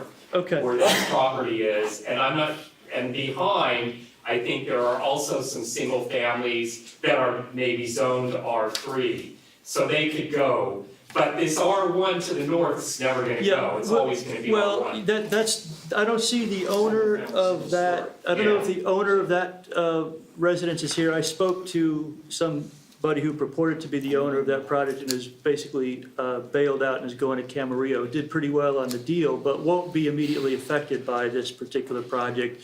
That lot is likely to become what's affectionately termed a McMansion sometime in the not-too-distant future. So anyway, it's still an R1. Maybe it might be less likely to become that because it's got the 45 feet next door. Well, we'll see. The race will be on to see who gets their project done first. And the other thing is, activity on the roof, I don't know if that's asked for. There's no roof deck here, right? Good, and then, because we certainly had it on others before this committee. And the other thing is the trash containers. Everybody's got their own trash containers. On trash day, is there gonna be 24 containers out on the street, 3 for each of the 8? And, you know, which is what has happened across the street. We'll come to all that. Anything else? Okay. No. So you're signed up for a public comment. I see you raising your hand, sir. Sure. But have you signed up for a public comment? No, I didn't, but I live behind, on Beck, the opposite. Got it. So you saw our flyers and. Looking down in my yard. Okay. And such. I prefer that they stop building multiple units altogether. The traffic in the city is bad enough. What's your rear yard setback? You have how many feet? What's the rear yard setback now? 15, I believe. 15. So if you're behind that project, you've got to decent buffer. And what about the height of the maximum height of the project? Barry, didn't they pass, didn't I see go to a conference? It's not where a they did great, it's not a great set, it's on here. Graduated slope on what they were gonna allow? Yeah, well, I know, I'd least like to get this The to one line. across the street that you guys did? Okay, No, it wasn't, it was over in Van Nuys. It was a rethink for the McMansions about what the slope had to be. all right, And for shade and all that kind of stuff. so Not for small lots, maybe for McMansions, but we're thinking of carrying that through. the small lot ordinance is being massaged right now, and a number of things are changing, but there's nothing yet that's official, right? So we're still operating under the original small lot, they originally enacted small lot subdivision, but they're re-examining a number of these things based on this sort of conversation. Can I come back to the height? Because as a neighbor behind with a 15-foot setback, these drawings are showing a 33-foot-5 maximum height, right? So we're not bumping our heads against 45 feet, and there is no roof deck, No. right? There's no roof deck at this point, the tree level, including the garage, so. And I think there's a mislabeling of one of your drawings here. There's a driveway elevation and then an elevation which I believe should be labeled side elevation looking north. But you have it appears, you have some balconies at the second floor, right? Shallow balconies at the second floor. Yes, they're not Here. cantilever, I think it's just And then at the third a floor. rail on the wall, basically. So, right, it's not very deep, but it is a double, it's a Well, not- large window. It's not out at all, it's Right. right on the wall. Right, and It's then a- up it's a- above, Like at a zero. at the It's a third, zero balcony, basically. at the third floor, all right, so there's no projection. is what No, you're saying. no. You At have to the- have it so the doors can open, the French doors open into the room, so if there's Julia balcony, you can't step out. No, they're Right, but it is a sliders. fairly generous opening. Oh, they're open Yeah. into the room, Yeah. yeah. There's a fairly generous opening at the second level that does look right over the adjacent properties, one of which is a multifamily unit Yes. right to the To the south. south. And to the north is this 1930s era single-family residence we're talking about. Correct. At the third floor, you have what appear to be fairly reasonably sized bedroom-type windows, and probably the minimum size, the sill you need to achieve egress, but you're not peering out on sort of It's a pretty flat luridly at the facade. second, at the third floor. Did Richard, oh yeah, sorry, pass that now. Let's continue with some of the other listed public comments. Robert? Yes. Yes, so please, Up there or just? whatever you're comfortable with. It sounds like you can Okay, project pretty well. I live so- in the apartment building on Moore Park, To the south? to the south. Okay, got it. Did you see a flyer taped to the? Yes. You did, okay, great. Yeah, so I- Because it's hard to get into I knew that apartments property was sometimes. gonna be, because I watched them build Yeah. another property, Yeah, which I'm sorry is a monstrosity. What can I say? I remember this neighborhood where 25 years ago, and it's gonna be 20 years from now, all the way down the street. It's happening, just as you see. I live on my apartment is is gonna face this building. My bedroom is gonna face that building, what floor are you on? first floor. First floor, okay. And it's gonna be impossible through the construction to live there. How are you gonna, these guys are there at 6:30 in the morning. Yeah, they shouldn't start at 6:30, they should start No, at they're 7, there. but yeah. They're not to arrive or play music Well, or they did- anything they until did on another 7. building. And if they do, you can call building and safety. And I have done that, and I've also called the cops, and they come, They and have. they've made them leave. But let's assume, right, you guys are hearing this, you understand the community concern, and I'm assuming that you have the wisdom to want to avoid this sort of problem, right? You've got a construction schedule you want to make, but you're making a proposition that you're going to be doing this project in a community of people who are here, who are vigilant, who are concerned, right? So. Yeah, we know the rule. I mean, Monday to Friday, 7 to 9 p.m., but I don't think anybody is going to work until 9 p.m. Saturday, 8 to 6 p.m. We're allowed to work on any state or holiday federal, which normally we don't. And the only day pretty much the city doesn't allow us to work is Sunday, so And we. it's Saturday hours on holidays. The problem is, Yes. Right. Yes, because I'm retired, so I don't have to get up. every day is Saturday for Every you. day is Saturday. Yeah. I'm jealous. So That's great. that's gonna be impossible to sleep. Yeah, but again. During that construction, But the I one saw them thing- build that other building and how it went over at that other building. Yeah. They were starting up stuff in the mornings, but they didn't start till 7, but they were starting up stuff and, this and that, and, whatever, and the truck comes by and breakfast. That went on for a long time, that construction. I don't know if it should have taken that long, but it took a long time. And I had sympathy for those people that house on the north end of it. That lady, she just built a lot of money into that house, and now she's got this big thing right on her doorstep. I felt sympathy for her. But it's gonna happen, it's gonna go eventually. But that's the problem. Plus, we have a pool, which this building is gonna look down on. It's in the middle of in our building. Right. It's gonna look down on that pool. Right. I wonder if there's anything. Well, so that- would you guys be interested in maybe creating some sort of little cantilevered, up cantilevered so that there would be no view into the pool? I'm not sure what you're talking about. Yeah, I mean, normally the concern is from the apartment to the single family. Now it's like. Not reverse. Well, we have stakeholders who are residents of this apartment building that you're building to the north of. Yes, So but they're let's they're consider concerned as well. let's consider the alternative and to respond to the work hours. I mean, we're developers of high-end homes. We build in Toluca Lake, in Encino, in Brentwood. We are sensitive to the community. We don't do all the work ourselves. We hire subcontract. We put in the contract the work hours, and we enforce it to the best we can. Could there be a worker of some subcontractor that shows up ahead of time or stay late?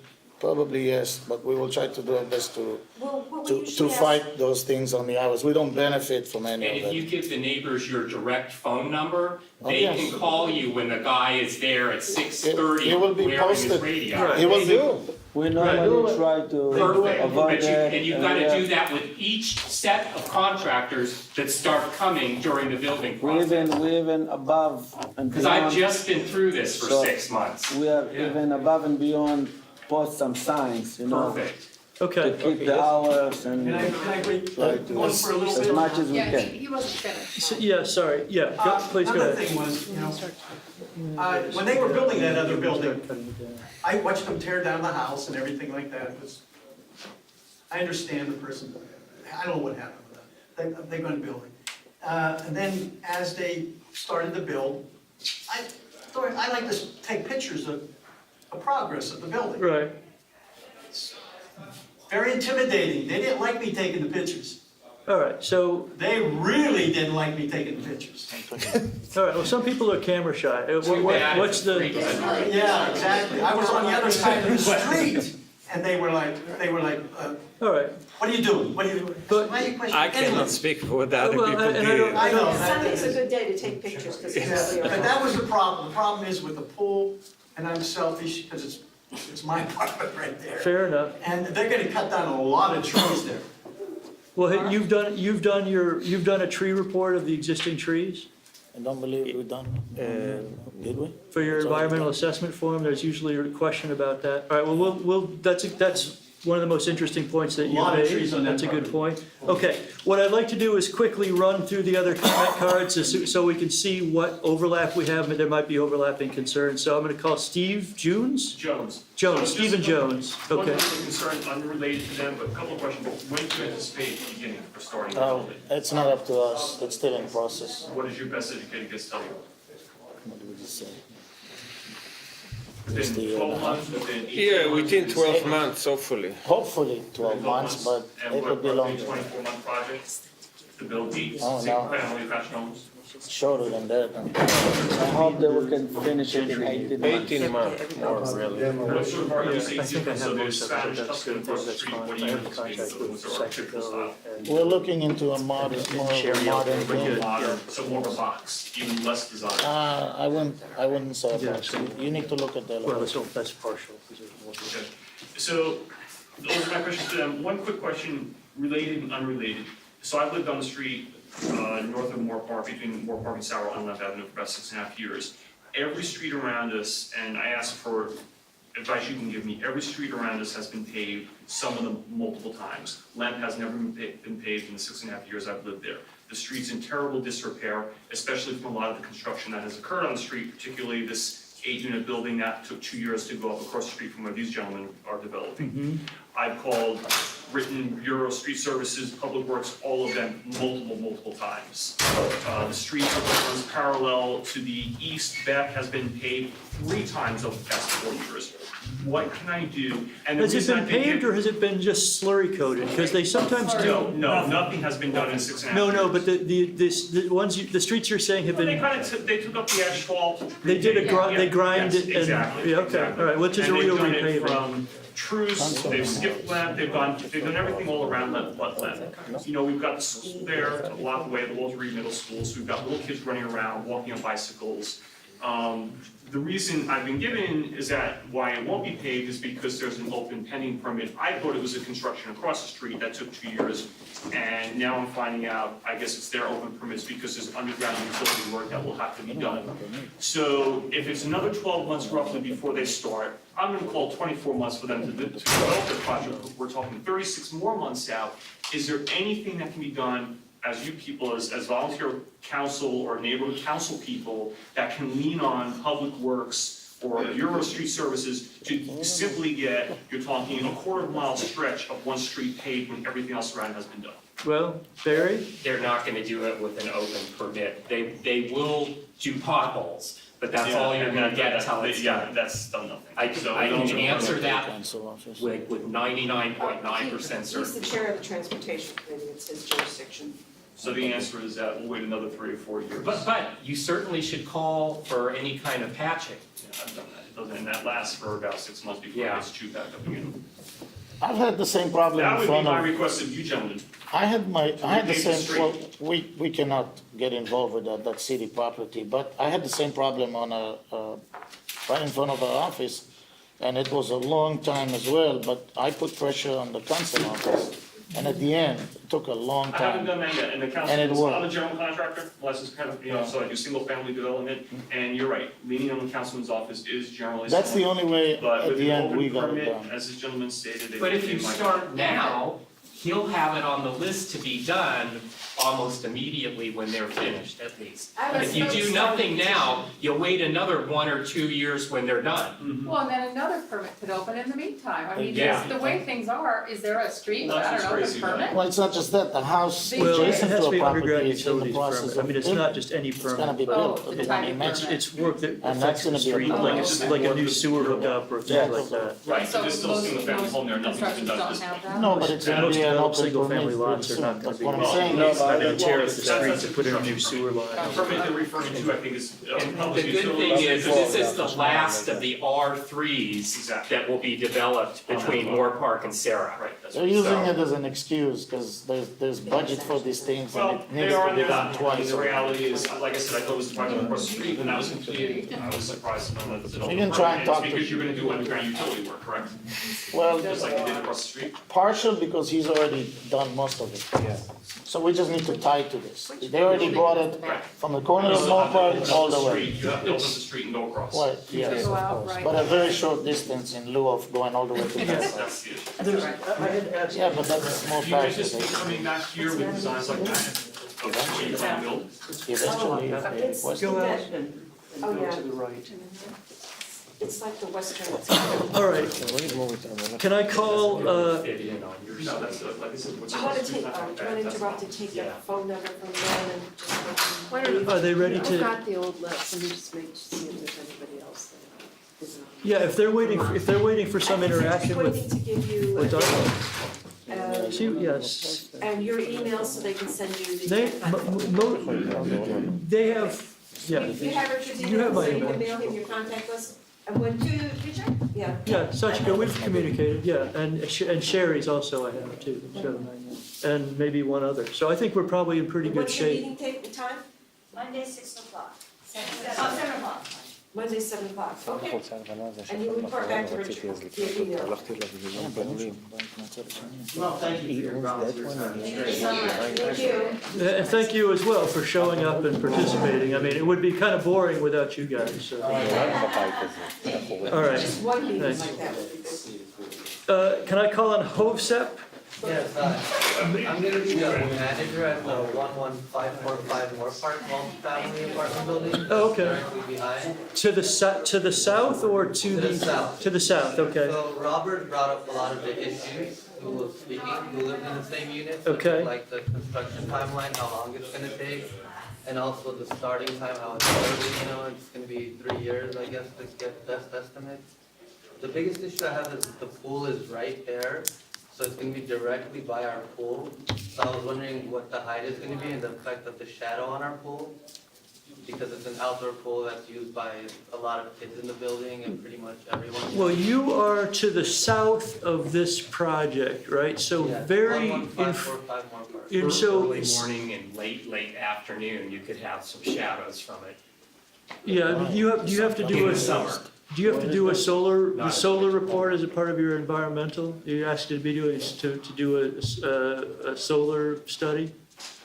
It's not, it's, I'm not sure, it's still early in the process. yeah, I don't know that it's commonly requested as a part of small lot subdivisions, but it may be. But I would Right tend, by the wall. I would tend to suspect that there will be very minimal impact from that 33 feet on, and And the at those 15-foot times of setback day, also. you're likely shaded by any other number of things, landscape or whatever's on that site now. I mean, that's a very low, flat sun, right? So the fact that the building is to the north Yeah, it doesn't is have much effect. mitigating I that think issue. they're talking about two things. One was talking about privacy, and are you Yeah. talking about the solar Shadow. sun warming the pool, or just? No, just so the pool won't be blocked by the shadow of the building. So you can still get sunlight. And in the onto summer, the sun comes up in the northwest and it sets, in the northeast and it sets in the northwest. So in the summer, early in the morning and late in the afternoon, because I can vouch for this, there is a shadow. Right. But That's during right, the there is middle a- of the day, there isn't. Right, you can get a shadow from something to the north of you at those extreme times, yes, yes. And also, there's gonna be a lot of units directly behind it, the debris from the construction going into the apartment buildings, and the noise and et cetera. And also the privacy as well for, the people living in those units. And also, is there gonna be like someone that's officially gonna be representing the development company that I can contact with for complaints that will have a response, that's an actual person? We're the three partners, so you're talking to us So directly. why don't you get a phone number And before they you have enter to the room? post on their fence a 24-hour That's name right. Yes, and the answer number. is yes. That's responsive, okay. And also, there's a parking lot, we have 2 entrances, that's directly there. So Right. I was wondering how it's gonna be, if it's gonna be any blockage to the parking lot access? I wouldn't think that you'll be blocking any curb cuts or. We're not allowed to block anything, so we should. These are big developers, they're not gonna Mickey Mouse you, I don't think. Yeah, this is my first meeting, so Well, welcome, I'm welcome. just, that's all, so thank you for your time. And get their cards, they have business cards. We'll give him. Right, so you have a direct pipeline. And if they don't answer you, let us know. And he'll call them. Thanks, Offset. Nice to meet you. Mike Parente? Hey, Mike. Hi, so I live on Lemp, I own the house basically next, 2 houses up. So with this project going in and the project directly to our left, I'm looking at basically the whole end of the street being under construction for the next 3 years. The project that was across the street started, they demoed the house in April 29th of 2015, and it was completed approximately April of this year. So it was 2 full years of construction. How big was the complex? This is directly across the street. Eight units also, very similar. Right. So, it's inevitable, but there was, it's construction. And now I don't see how there's gonna be construction on two adjacent properties, especially one as big as this project, where all this, all the Yeah, your parking workmen are and, gonna be parking everywhere, and it's really a burden on the community. So, there's nothing we can do about it, but that's the And then reality. you've got school traffic on top of it. Now, granted, that's for 20 minutes in the morning, 20 minutes in the afternoon, but you can't even hardly walk down the street when it's. Are you guys willing to make any compromises with the neighbors to accommodate your project and ingress and egress and some sort of convenience? Can you park? I'm trying to understand when you mentioned two projects, you're talking about the house? The house next to your Yeah, project. I mean, the house will, most likely will be done before we start. I would assume the process is much. Yeah, we shorter. got notification on demo a long time ago, so I think they'll be way before they're gonna be done way We before don't us. have an anticipated start date yet. Well, we're not seeing the city approving it completely before 12 to 18 months. Okay. And then the start demolition and all of that. And you own the property now, so you're renting it to the people, the tenants? We own it since 2008, I believe. For 9 years. Okay. So we're renting to Who's the them. developer next door, who bought the lot next door, do you know? I No. believe it's the people that did the house behind it. Okay, Scott, and, Yes. Isn't it the homeowner? I got this from the garden. he lives on Lemp, actually, he lives on Lemp. So I guess basically, one of the things that happens on these small streets is, all your workmen all have like pickup trucks and there's lots of them, and these are already Well, negatively and impacted. on top of that, we're talking Well, semis. let I'm sorry, me didn't mean see to whether or interrupt. not we can work out some sort of Okay. compromise. I wanted to point out something else. So, can you see some way that you can be considerate of that? And Yeah. So, because we're building 8 homes, so we're gonna have 8 car garages and a driveway in between. So we're gonna try to park as much as possible cars in the construction sites. Inside. inside. And So that takes away some of the that's problem. gonna take most of the, It'll mitigate some of that. Yeah, some of it. So if But, there is- Well, that will fit communicate like to a your 3 foreman, mid-size sedan, if you that have if you can structure bring built on the some lot. sort of crew, carpool. Without an obligation, because that's ridiculous to ask. we're always, Yeah, so to finish my statement, in addition to the pickup trucks for the contractors and workers, it's also semis. At one point, for several days, there were 3 semis loaded with wood that were idling in front of my house for hours. So, that's the kind of big obstruction that I would hope that you guys could be somewhat sensitive to, and, unloading bulldozers, putting out big dumpsters. We just literally went through this for 2 years, and now it's basically gonna start again. So that's something that I'm sensitive. The parking is gonna be similar to the building across the street, where there's gonna be access and then garages underneath the units. Yes. Yes. And again, we can try and do some of this. It all depends on the timing. I'm not sure about the other house. You have to get the material to the job site. Sure. Some of it we can get on smaller trucks.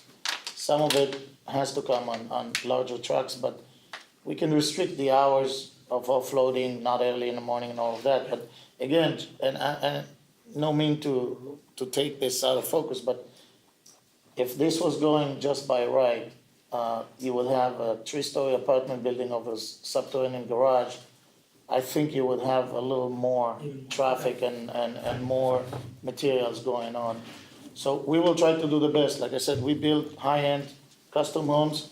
We can bring pictures next time. In Brentwood, in Encino, we just finished a $6 million house in Encino. We finished 2 houses in Toluca Lake. We're not apartment builders. Is there a structure, a neat unit structure that you've done similar to what you're trying to do? No.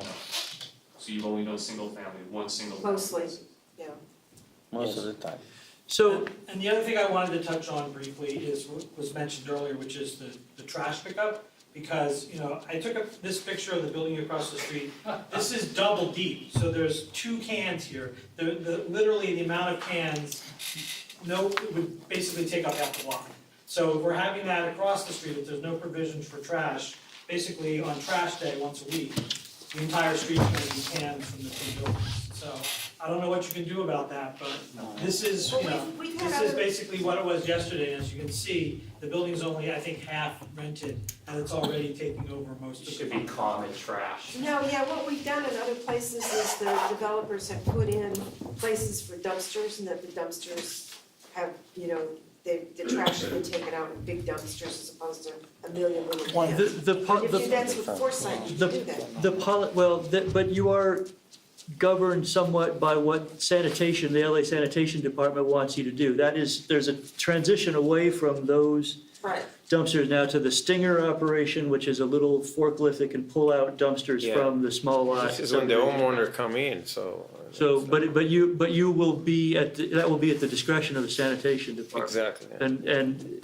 I think that in the new small lot ordinance, that's one of the things that they're trying to address and to. Yeah, if you would look into it and see if you could do that in this project Okay. and get back to us. I think they realized it after the fact when the original ordinance came out that this was a problem. Yeah. Does that conclude your comment? Okay, so we have one more, Daniel First, okay. Hey, Daniel. How are you? I'm actually the owner and developer along with my father. We developed an 8-unit project across the street. And I'm very happy to hear all the compliments that I'm receiving in this room. I appreciate that. And, you know, just like they're saying, everything, you know, again, we went through the same process and with the neighbors and so on and so forth. We had, actually, our neighbor was also single family, and she initially, in the initial process, was, you know, kind of against the project. But I believe if you would talk to her now, you would see that we've actually become very good friends. We're on very good terms. She was very happy with the process, you know, because she's immediately affected. All these neighbors are either across the street or down the street. So they're also affected, but not immediately. And I also know these developers for about 20 years as well. My father has known them as well, and they're very stand-up people. You know, if they say they're gonna do the project, they're gonna build very high quality, similar to what we did. And, you know, I hear a lot of the issues is the same issues that, you know, people are having with the McMansions, which is privacy, size, impeding on other people's sunlight or their view. And the truth of the matter is that, you know, as the city grows, there's a need for larger houses. You know, people today do not live as they did in the 50s and 40s. A 2-bedroom, 1-bathroom house used to house a family of 5. Now a family of 5 in the area of Studio City lives in a 3,000 plus square foot house. So, you know, as the times change, you know, these type of trends change as well. And again, what they're proposing is, you know, below height restriction, below density, below All their right, density. yeah, I think we understand that. And their impact, you know, just like my project, their height limit on the property line facing the actual residential will be the same height as a 2-story single-family house. Yeah, to the top of 31 a, feet to the, is- well, 33, but to the top of a pitched I'm roof. speaking for my Yeah. project was 31 feet at the Yeah. end, 35. So let me ask you this, have you sold all of those units, or what are you doing with those units? They're being rented right They're now. all up for rent, not one of the one on the market for sale. So, and was that part of your original plan, or was that an improvisation? Originally, I didn't know what we were gonna do. We were originally thinking of selling. The rental market has gone up significantly in the area, as the prices of homes are not affordable to most people. And so we decided to keep the property, manage it, maintain it, so on and so forth. So that's an example, I mean, I think the people who, from the previous project have left, but that's an example of, even though these are small lots, you could sell them, that you actually use them more or less as apartments. Is that, what is your intent, is to sell, or is to rent these, or whichever is most expedient? Well, we all have kids, so we're thinking about having our kids actually live in Giving some them of to them, your, yes. your kids live there. Each one Okay. of us has 3 or 4 kids. We're missing actually a unit.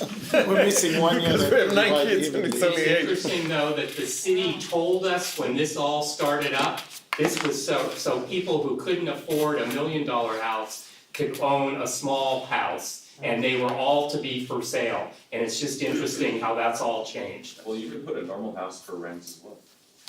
I know, but we were sold a bill of goods that these were The road to, being granted the ability to build these, so, and they were going to be sold to people. the road to hell is paved with good Yeah. intentions, right? Yeah. Okay, so is that giving everybody with public comment cards a chance to make public comments? Everybody feel like you've communicated, responded, have come to an understanding about what's going on pretty well? Yeah, I mean, I'd like to request, I haven't seen anything visually in terms of what they intend to build. Do you want to, Do they plan to make copies? Do they plan to you return? take a look at this to kind of tide you over now. I mean, I would like to be in a position to make a motion if we can. I'd like to see it. Yeah, I think the problem, a little bit of the issue is that they did bring us a lot to be able to go on. No, but there were links to that project file that was on the flyer, right? So there is that information is out there. Could we get copies of what he's looking at now, his neighbor? Did you get you got a flyer? There are in the cloud, the they're also on the agenda. PDF. I'm Are they on the agenda? computer. They are on the agenda, yeah. I'm not savvy with computer. I see, period. yeah. No, that's fair, yeah. Maybe they can supply him. But what are we talking about, though? We're talking about giving the neighbors an opportunity to look at some drawings. I mean, one of the issues we have with this project is you have asked for an expedited processing, right? So we basically need to give you a response within a limited timeframe. So I would like to make a motion, have somebody make a motion if we're in a position to do so. If anybody has a motion? Anybody?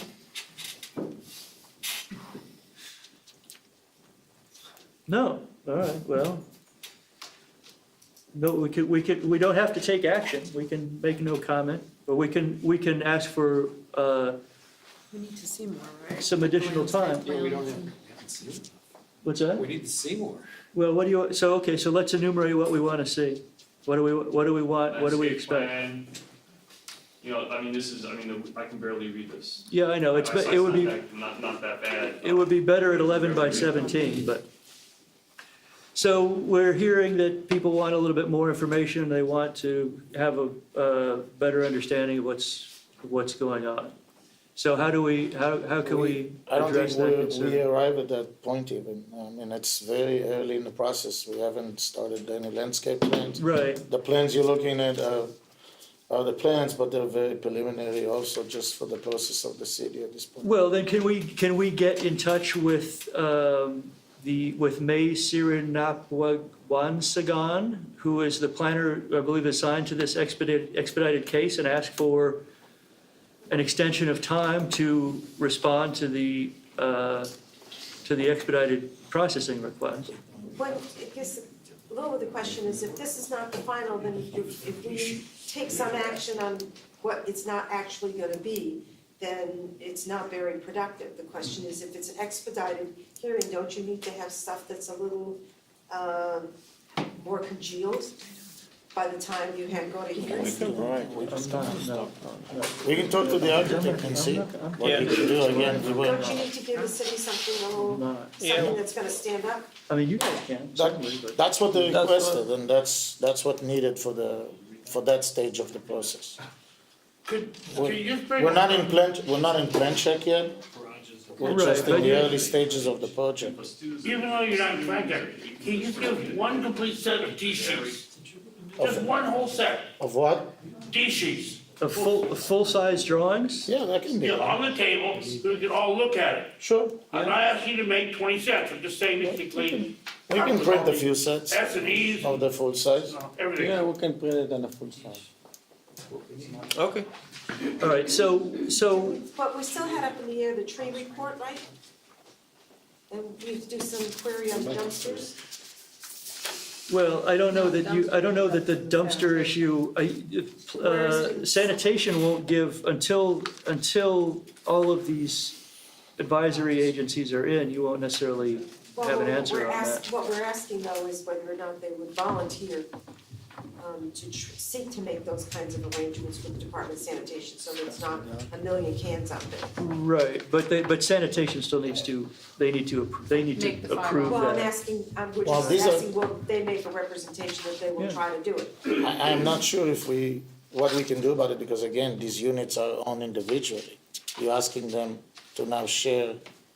Well, because It's we've not had- we've had a uncommon. No, I couple understand the condos we've concern and we done can about check on it, but I'm not sure Yeah, how we do can it. enforce the, Homeowners Well, we'd like Association. to, we wanna like have you push Oh, what- sanitation, push sanitation Well, in that that's where all direction. those bins were. we can definitely try and talk to them. I'm not sure how. Oh, I'm not there's- asking for any there's guarantees that two you'll do it, bins just deep. if you No, would. I'm not sure how they're gonna facilitate it. I've heard that sanitation will go for it if they know there's a homeowners association. But they have to know that first. There has to be an HOA and a CCNR involved in the project. Right, I would think that. Yeah. Well, I mean, one of the things about the small lot subdivision ordinance was that it was intended to kind of simplify some of that, and that's really became the weak spot in, and what I think a lot of is being fixed in the ordinance now is that it was supposed to be simple. You might have an easement for a driveway or for some utilities, but that there were no homeowners association fees. You were not encumbered by the same sort of relationship that often happens with condominiums. But we're seeing that because of these issues and these common services, a project like that really doesn't work that well with, 16 bins, right? 16 separate bins, 24 separate bins, yeah. Well, right, green, black, and blue, right? So that's, they're ending up with homeowners associations anyway, basically, in order to work effectively. Is that, you have not done a small lot subdivision, so you don't necessarily, you haven't seen the mechanics of that play out, but I think that's kind of what the backstory is. All right, so when are we gonna get back together again? That really becomes the next question. Are you willing to give us some time on the response to this in order to come back and continue this dialogue and this conversation? Yes. Okay. All right, so we'll work that out, we'll correspond about that and figure out those details. Okay. And of And course, we'll- gotta be a reasonable time. Pardon me? Gotta be a reasonable time. Well, we're coming into the summer. I myself am not gonna be here in July or August, but I don't know what other people's travel plans are, but as long as we have a quorum, or we can achieve a quorum, we can get something done. So, I don't know if anybody else has any travel plans. We'll talk about that at the end of the meeting, but we can correspond about that and work something out. How will we be notified again? Was it through the mail? Through flyers, but if you have included your email address on your speaker cards, I see that some have, some haven't. About the meeting. You can come up and correct your speaker cards. But yeah, if I have email addresses, that would be great, because I can create a mailing list specifically for this project that includes the developers and those interested parties. All right, so Do with, you have all of their cards, Richard? pardon me? Could we have your cards? You can have some Yeah, cards we if have you want. our, we're paying for our address and, Pardon me? the address and. Oh, yes, number. good. And we've corresponded by email, so we have that, okay. Well, can they use their phones, take a picture if they want to get hold of them? Who? The neighbors? Sure. Is that okay with you? I mean, Yeah, sure. all right, so, Here, I'll put it, just have you All guys right. come and take a picture if you need a contact. so can we kind of conduct that exchange as kind of an aside, any information exchange between stakeholder, neighbors, and the developers? 906-345. Yeah, 818-906-3495. 3495? 3495. Thank you.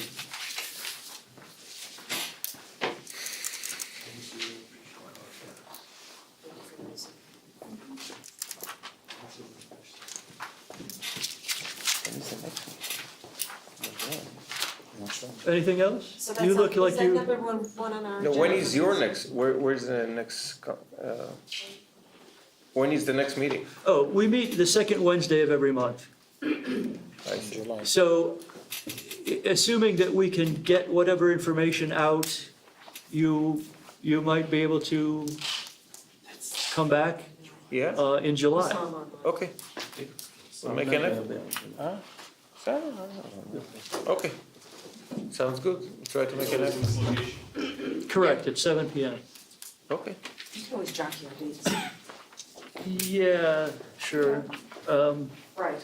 But for me, it doesn't matter. I'm gonna be on the beach, but for you all, yeah, Really? close enough. That's the plan. You wanna come? Well, yeah. Okay, thank you, gentlemen. We will be in touch. Thank you, guys. Okay, Mr. Liu. Speaking of vice chair. You are. Yes. I tell you, if you need a vice chair, I'll join the cultural affairs. Okay, the deal. Hold on a second. Well, we'll see. Or maybe you might be a good vice chair. Okay, please, make some comments. You've been very patient. I appreciate that. Good evening, ladies and gentlemen. My name is Charles Liu. I'm the owner and operator of Stout Burgers and Beer, 11262 Ventura Boulevard. We have a Type 41 beer and wine license. We're seeking a Type 47 beer and wine license. We've been operating for over 5 years. We employ approximately 30 people. We're very civically, socially active. We engage in multiple charities. We are seeking this to expand our current offerings and offer items in keeping with our craft menu. We also think it will increase our revenues, which is going to be necessary with the increase in minimum wage and food costs. So, as you guys are probably well aware, the restaurant to the left of us is on its third incarnation now. The building to the right of us was a tent city up until a couple of days ago. So we're hopeful that you, the committee, will see this as what it is, which is just an effort to expand again our offering after 5 years of responsible operations. And you have a copy of the standard conditions for service industry? That was all sent to you by my associate. And it's been returned, but basically you've approved those, you're agreeable to those conditions. Your operating hours are 11 a.m. to 12 Midnight. p.m. Yes, sir. 7 days a week is what you're proposing. Okay. Anything else you want to add? No. We have a couple of, we have an 1-8, Barry, you're 8. What have you got to say? Just that this land use committee and all of its predecessors, I don't think have ever denied a restaurant, going from beer and wine to a full line of alcohol in Studio City. I mean, I guess you can get just as drunk on any of those. So. And how? I can't see a reason for denying this, and I'm glad to see that the hours of operation are still going to remain the same. The only thing that I would ask is that your valet parkers do not park on the 14-foot foot-wide sidewalk in front of your establishment and your parking lot, and they currently have been doing it. That's not a problem. We'll be more vigilant of that. And I wish you would. The valets are not. The old house to the east, I wish you guys could buy that property and extend your parking lot. I would love to, yeah. We actually did try that, but yeah, it didn't work, so, Terrible. yeah. That's the one that So we what you called need it. to do, because there's a problem with parking on the street, is there needs to be clear signage out there where they can get a hold of you, take some pictures, send you a text and let Sure. you know that there's some, and the valet company needs to have their feet held to the fire because they tend to be scofflaws, quite frankly. Okay. So I would suggest that you do that. Well, they do just whatever the easiest thing for them to do in that And moment I've seen is, one right? other thing, their valet parkers start making it look like it's valet parking only in front of their 2 valet spots that don't start until 6 p.m. But they've got the signage and the cones out there well before 6 sometimes, In case and that's somebody not gets right. parked. Right, to keep people from parking there. Okay, Yeah, that's, you well, can't do it till 6, because that's what the sign says. I will absolutely put them on notice there. Sure. So you will put your, I mean, put a they're kind of contact doing that doesn't everything go else. to some dead I'll give voicemail? whoever wants my cell phone number and you can reach me directly. So you put it on the outside of the building and say, any Absolutely. questions? Not a problem. We ask most businesses to do that. Thank Sure. you. Any other questions or comments about this motion? No, you've been a pretty good neighbor, Yes. generally speaking, so Thank you, I we're appreciate appreciative it. of that. Yeah, thank you. Other questions? Questions, motions? I'll make a motion. Okay. Second. All right, Call for the vote? hold on. Deferred that. We should have put you first. Yeah. First, I was just thinking that. All right, sorry, PB, JK. Okay, so, all in favor? I'm just gonna do it by consent. Anybody, all in favor? Aye. Yeah. Unanimous of those in attendance. So then the motion will basically be that we support the application consistent with the, And you have- with the agreement. You that have a we- signed agreement attached? I don't have a copy of it, but I do recall that that came in with It's the all- other yes, it's all in document. the package, yeah. So we'll, if I don't have a wet signature, I don't know if that's a concern to No, my do you attorneys, have the but motion paper so you could put C attached? Do you have the motion form? I would use the same, basically the same language that we used the last time we approved a CUB Okay. that will refer to Well, the, no, I was saying, I do have a copy of that. We can talk about the use of that. We'll talk about that afterwards. So I think that, all present, yes. I think that concludes our business and Wonderful. go have a burger and a. Thank you so much, everyone. I Thank you. appreciate it, thanks. Varies turncoats and doing subways. Okay. You should turncoat.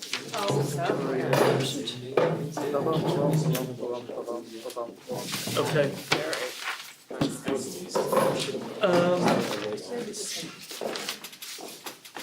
All right. Do you have a question for us? You hopefully didn't stay, we knew you didn't go.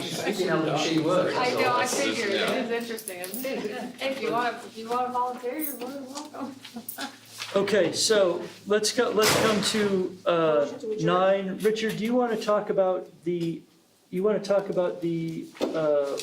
location details for dispensaries or something that you are? It's pretty simple. The city council now trying to come up with a way of actually regulating marijuana locations and use, and all that kind of items and zoning, which is consistent with the state laws.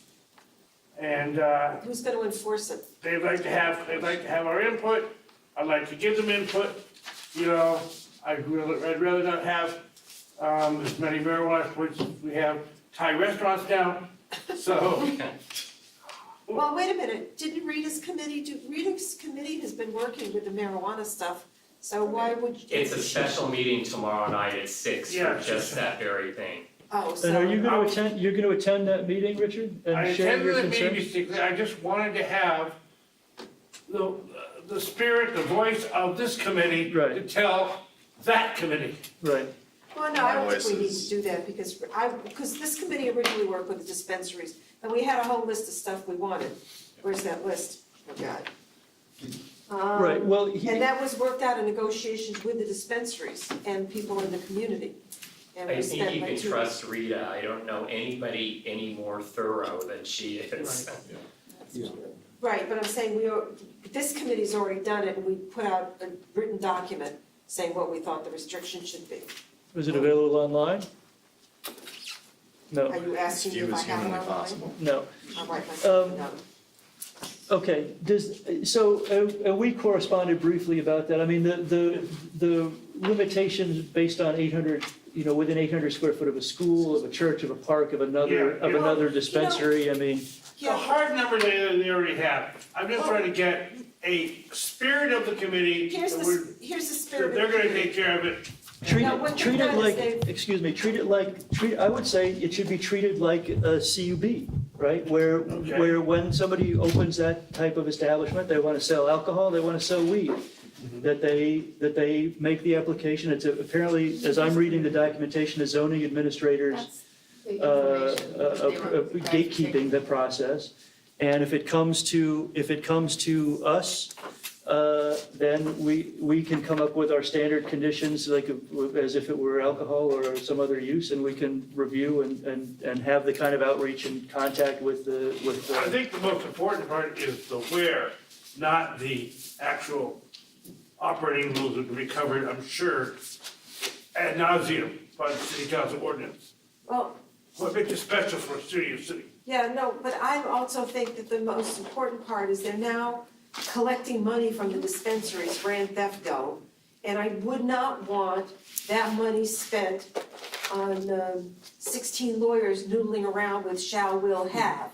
I think that the first point of order, and this is really important for Studio City, is you shut down the dispensaries that are not legal. And that's be the priority for the legislation and the implementation and the work that the city government is gonna do, and that should be what we should be pressing for. Let's not have a blue ribbon commission or 3 of them. You know what it is, we wanna see boots on the ground, closing the stuff, and I don't want it to come from Jeff Sessions. Okay, good.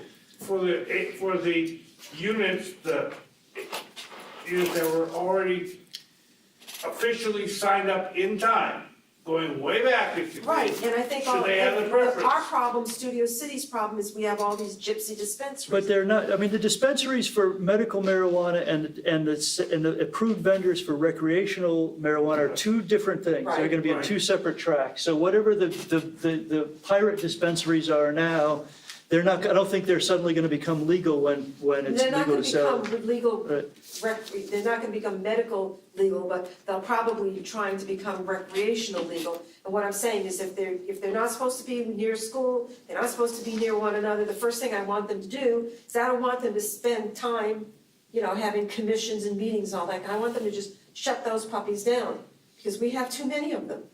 But there is, something we both hate, is the grandfathering as part of this whole thing. Well, that's the way it's gonna be, so I can accept that, you can't, but I don't want 1 million of them, because I don't want all those people hotboxing in their car driving around the streets. So is it Grail, Gun and Roses, and a few others, now we've got the about it then, when it all falls together. Well, I mean, No, because there's others that have come into town. other than and as those long as they're 800, I mean, according to what I'm reading, as long as they're 800 feet away from a school, park, library, or other recreational use vending facility, Okay, that they could make an application. that's fine. But that, may not be, we have marijuana billboards for crying out loud. Right, okay, so Barry, you had a comment on 9, is it relative to? Oh, just that what I said, that there's a meeting tomorrow night. Right.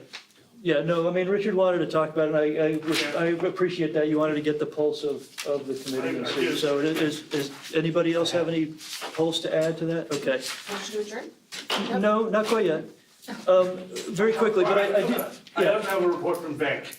but that's not, you don't do that here. No, it has to do with Do it us. next week. Oh, it has to do with us? Yes. All right, then make your. It's becoming every single building, single family, multifamily, whatever, is gonna have to contribute, every new building is gonna contribute a lot of money for the homeless, locations. Oh, yeah.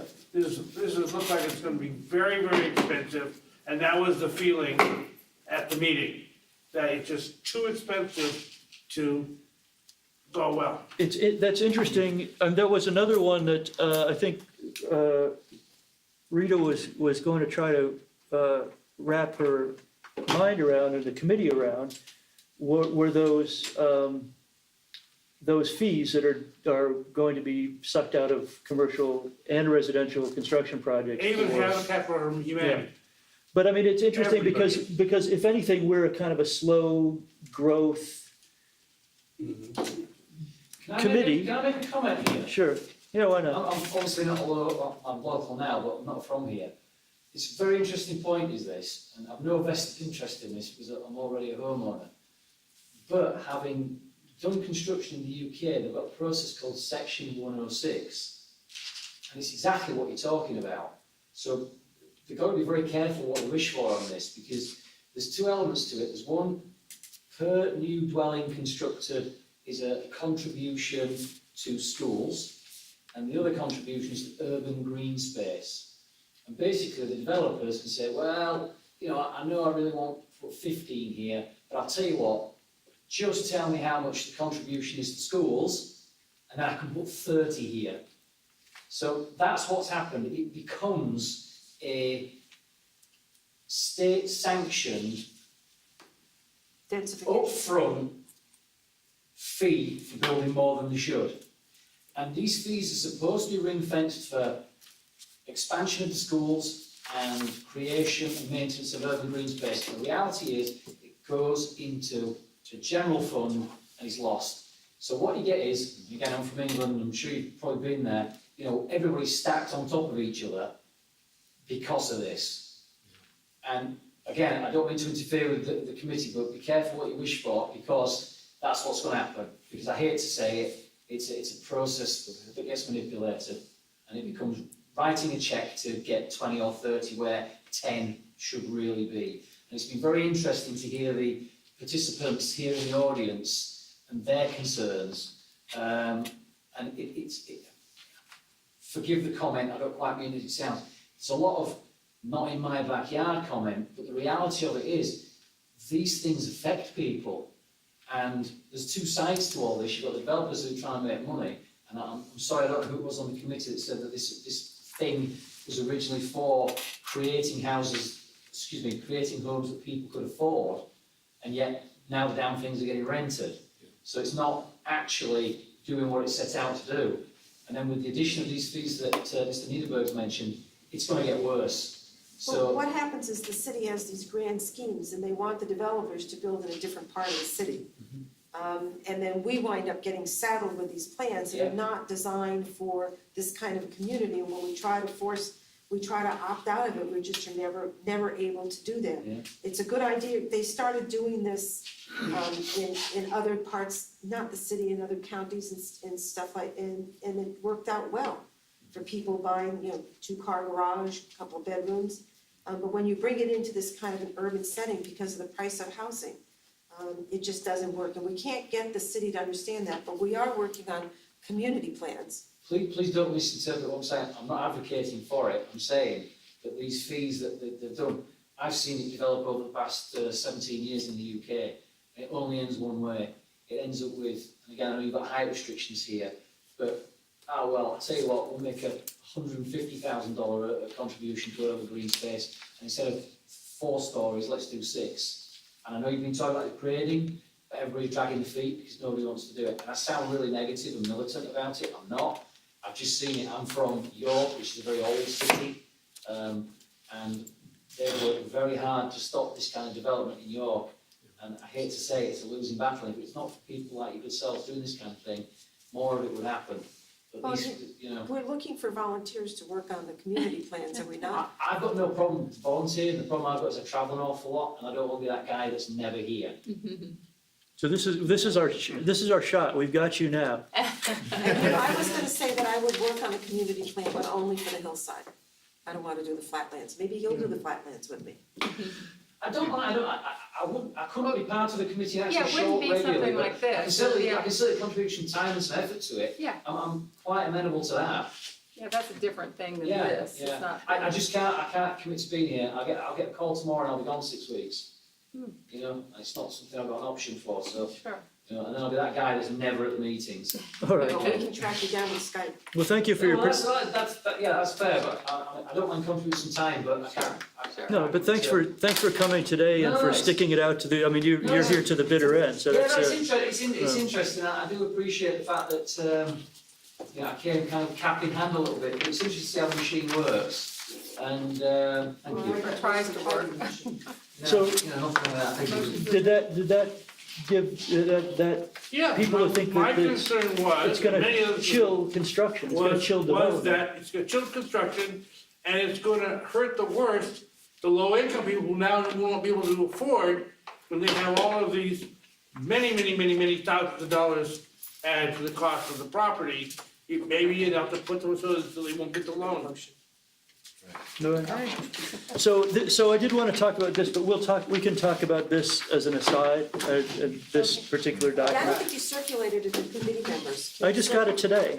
I mean, this iteration. So I mean, I just think we need to kind of tune the things that we're using it for. I think the SPP is gonna be one of the big ones, the VTT, right? Either small lot or condos, and CUBs, right? Those are the kind of big things. Richard, one more thing, Yeah. we put a place for a notary seal, so that basically they get the idea, we're serious about this. Yeah. We may not run down 12400 Imperial Highway, but it gives an opportunity to do so. What are you doing a seal for? Notary. For which document? And When they sign the All of our contract? ones basically dealing with their promising grants, Oh, and yeah, want the okay. promise to be Good here, idea. and have it, who is the covenant in favor of? It doesn't say that. All right, Well, so, technically, but so- that's okay. all right, so maybe that's an adjustment we need to make and get these They documents back notarize to. it, basically, we can file it, that's Well, it. right, but we're gonna get that and that process and whatever that we- adjusted document is and And get it who's to the the city notary? attorney so that they can bless it or do whatever they need to do. Are you knowing? All right, Me, no. anything else? No. Motion to adjourn? Anybody else? Motion to adjourn. Good, I'm gonna eat my peanut butter. They were paying attention to that one, weren't they? Thank you. Thank you.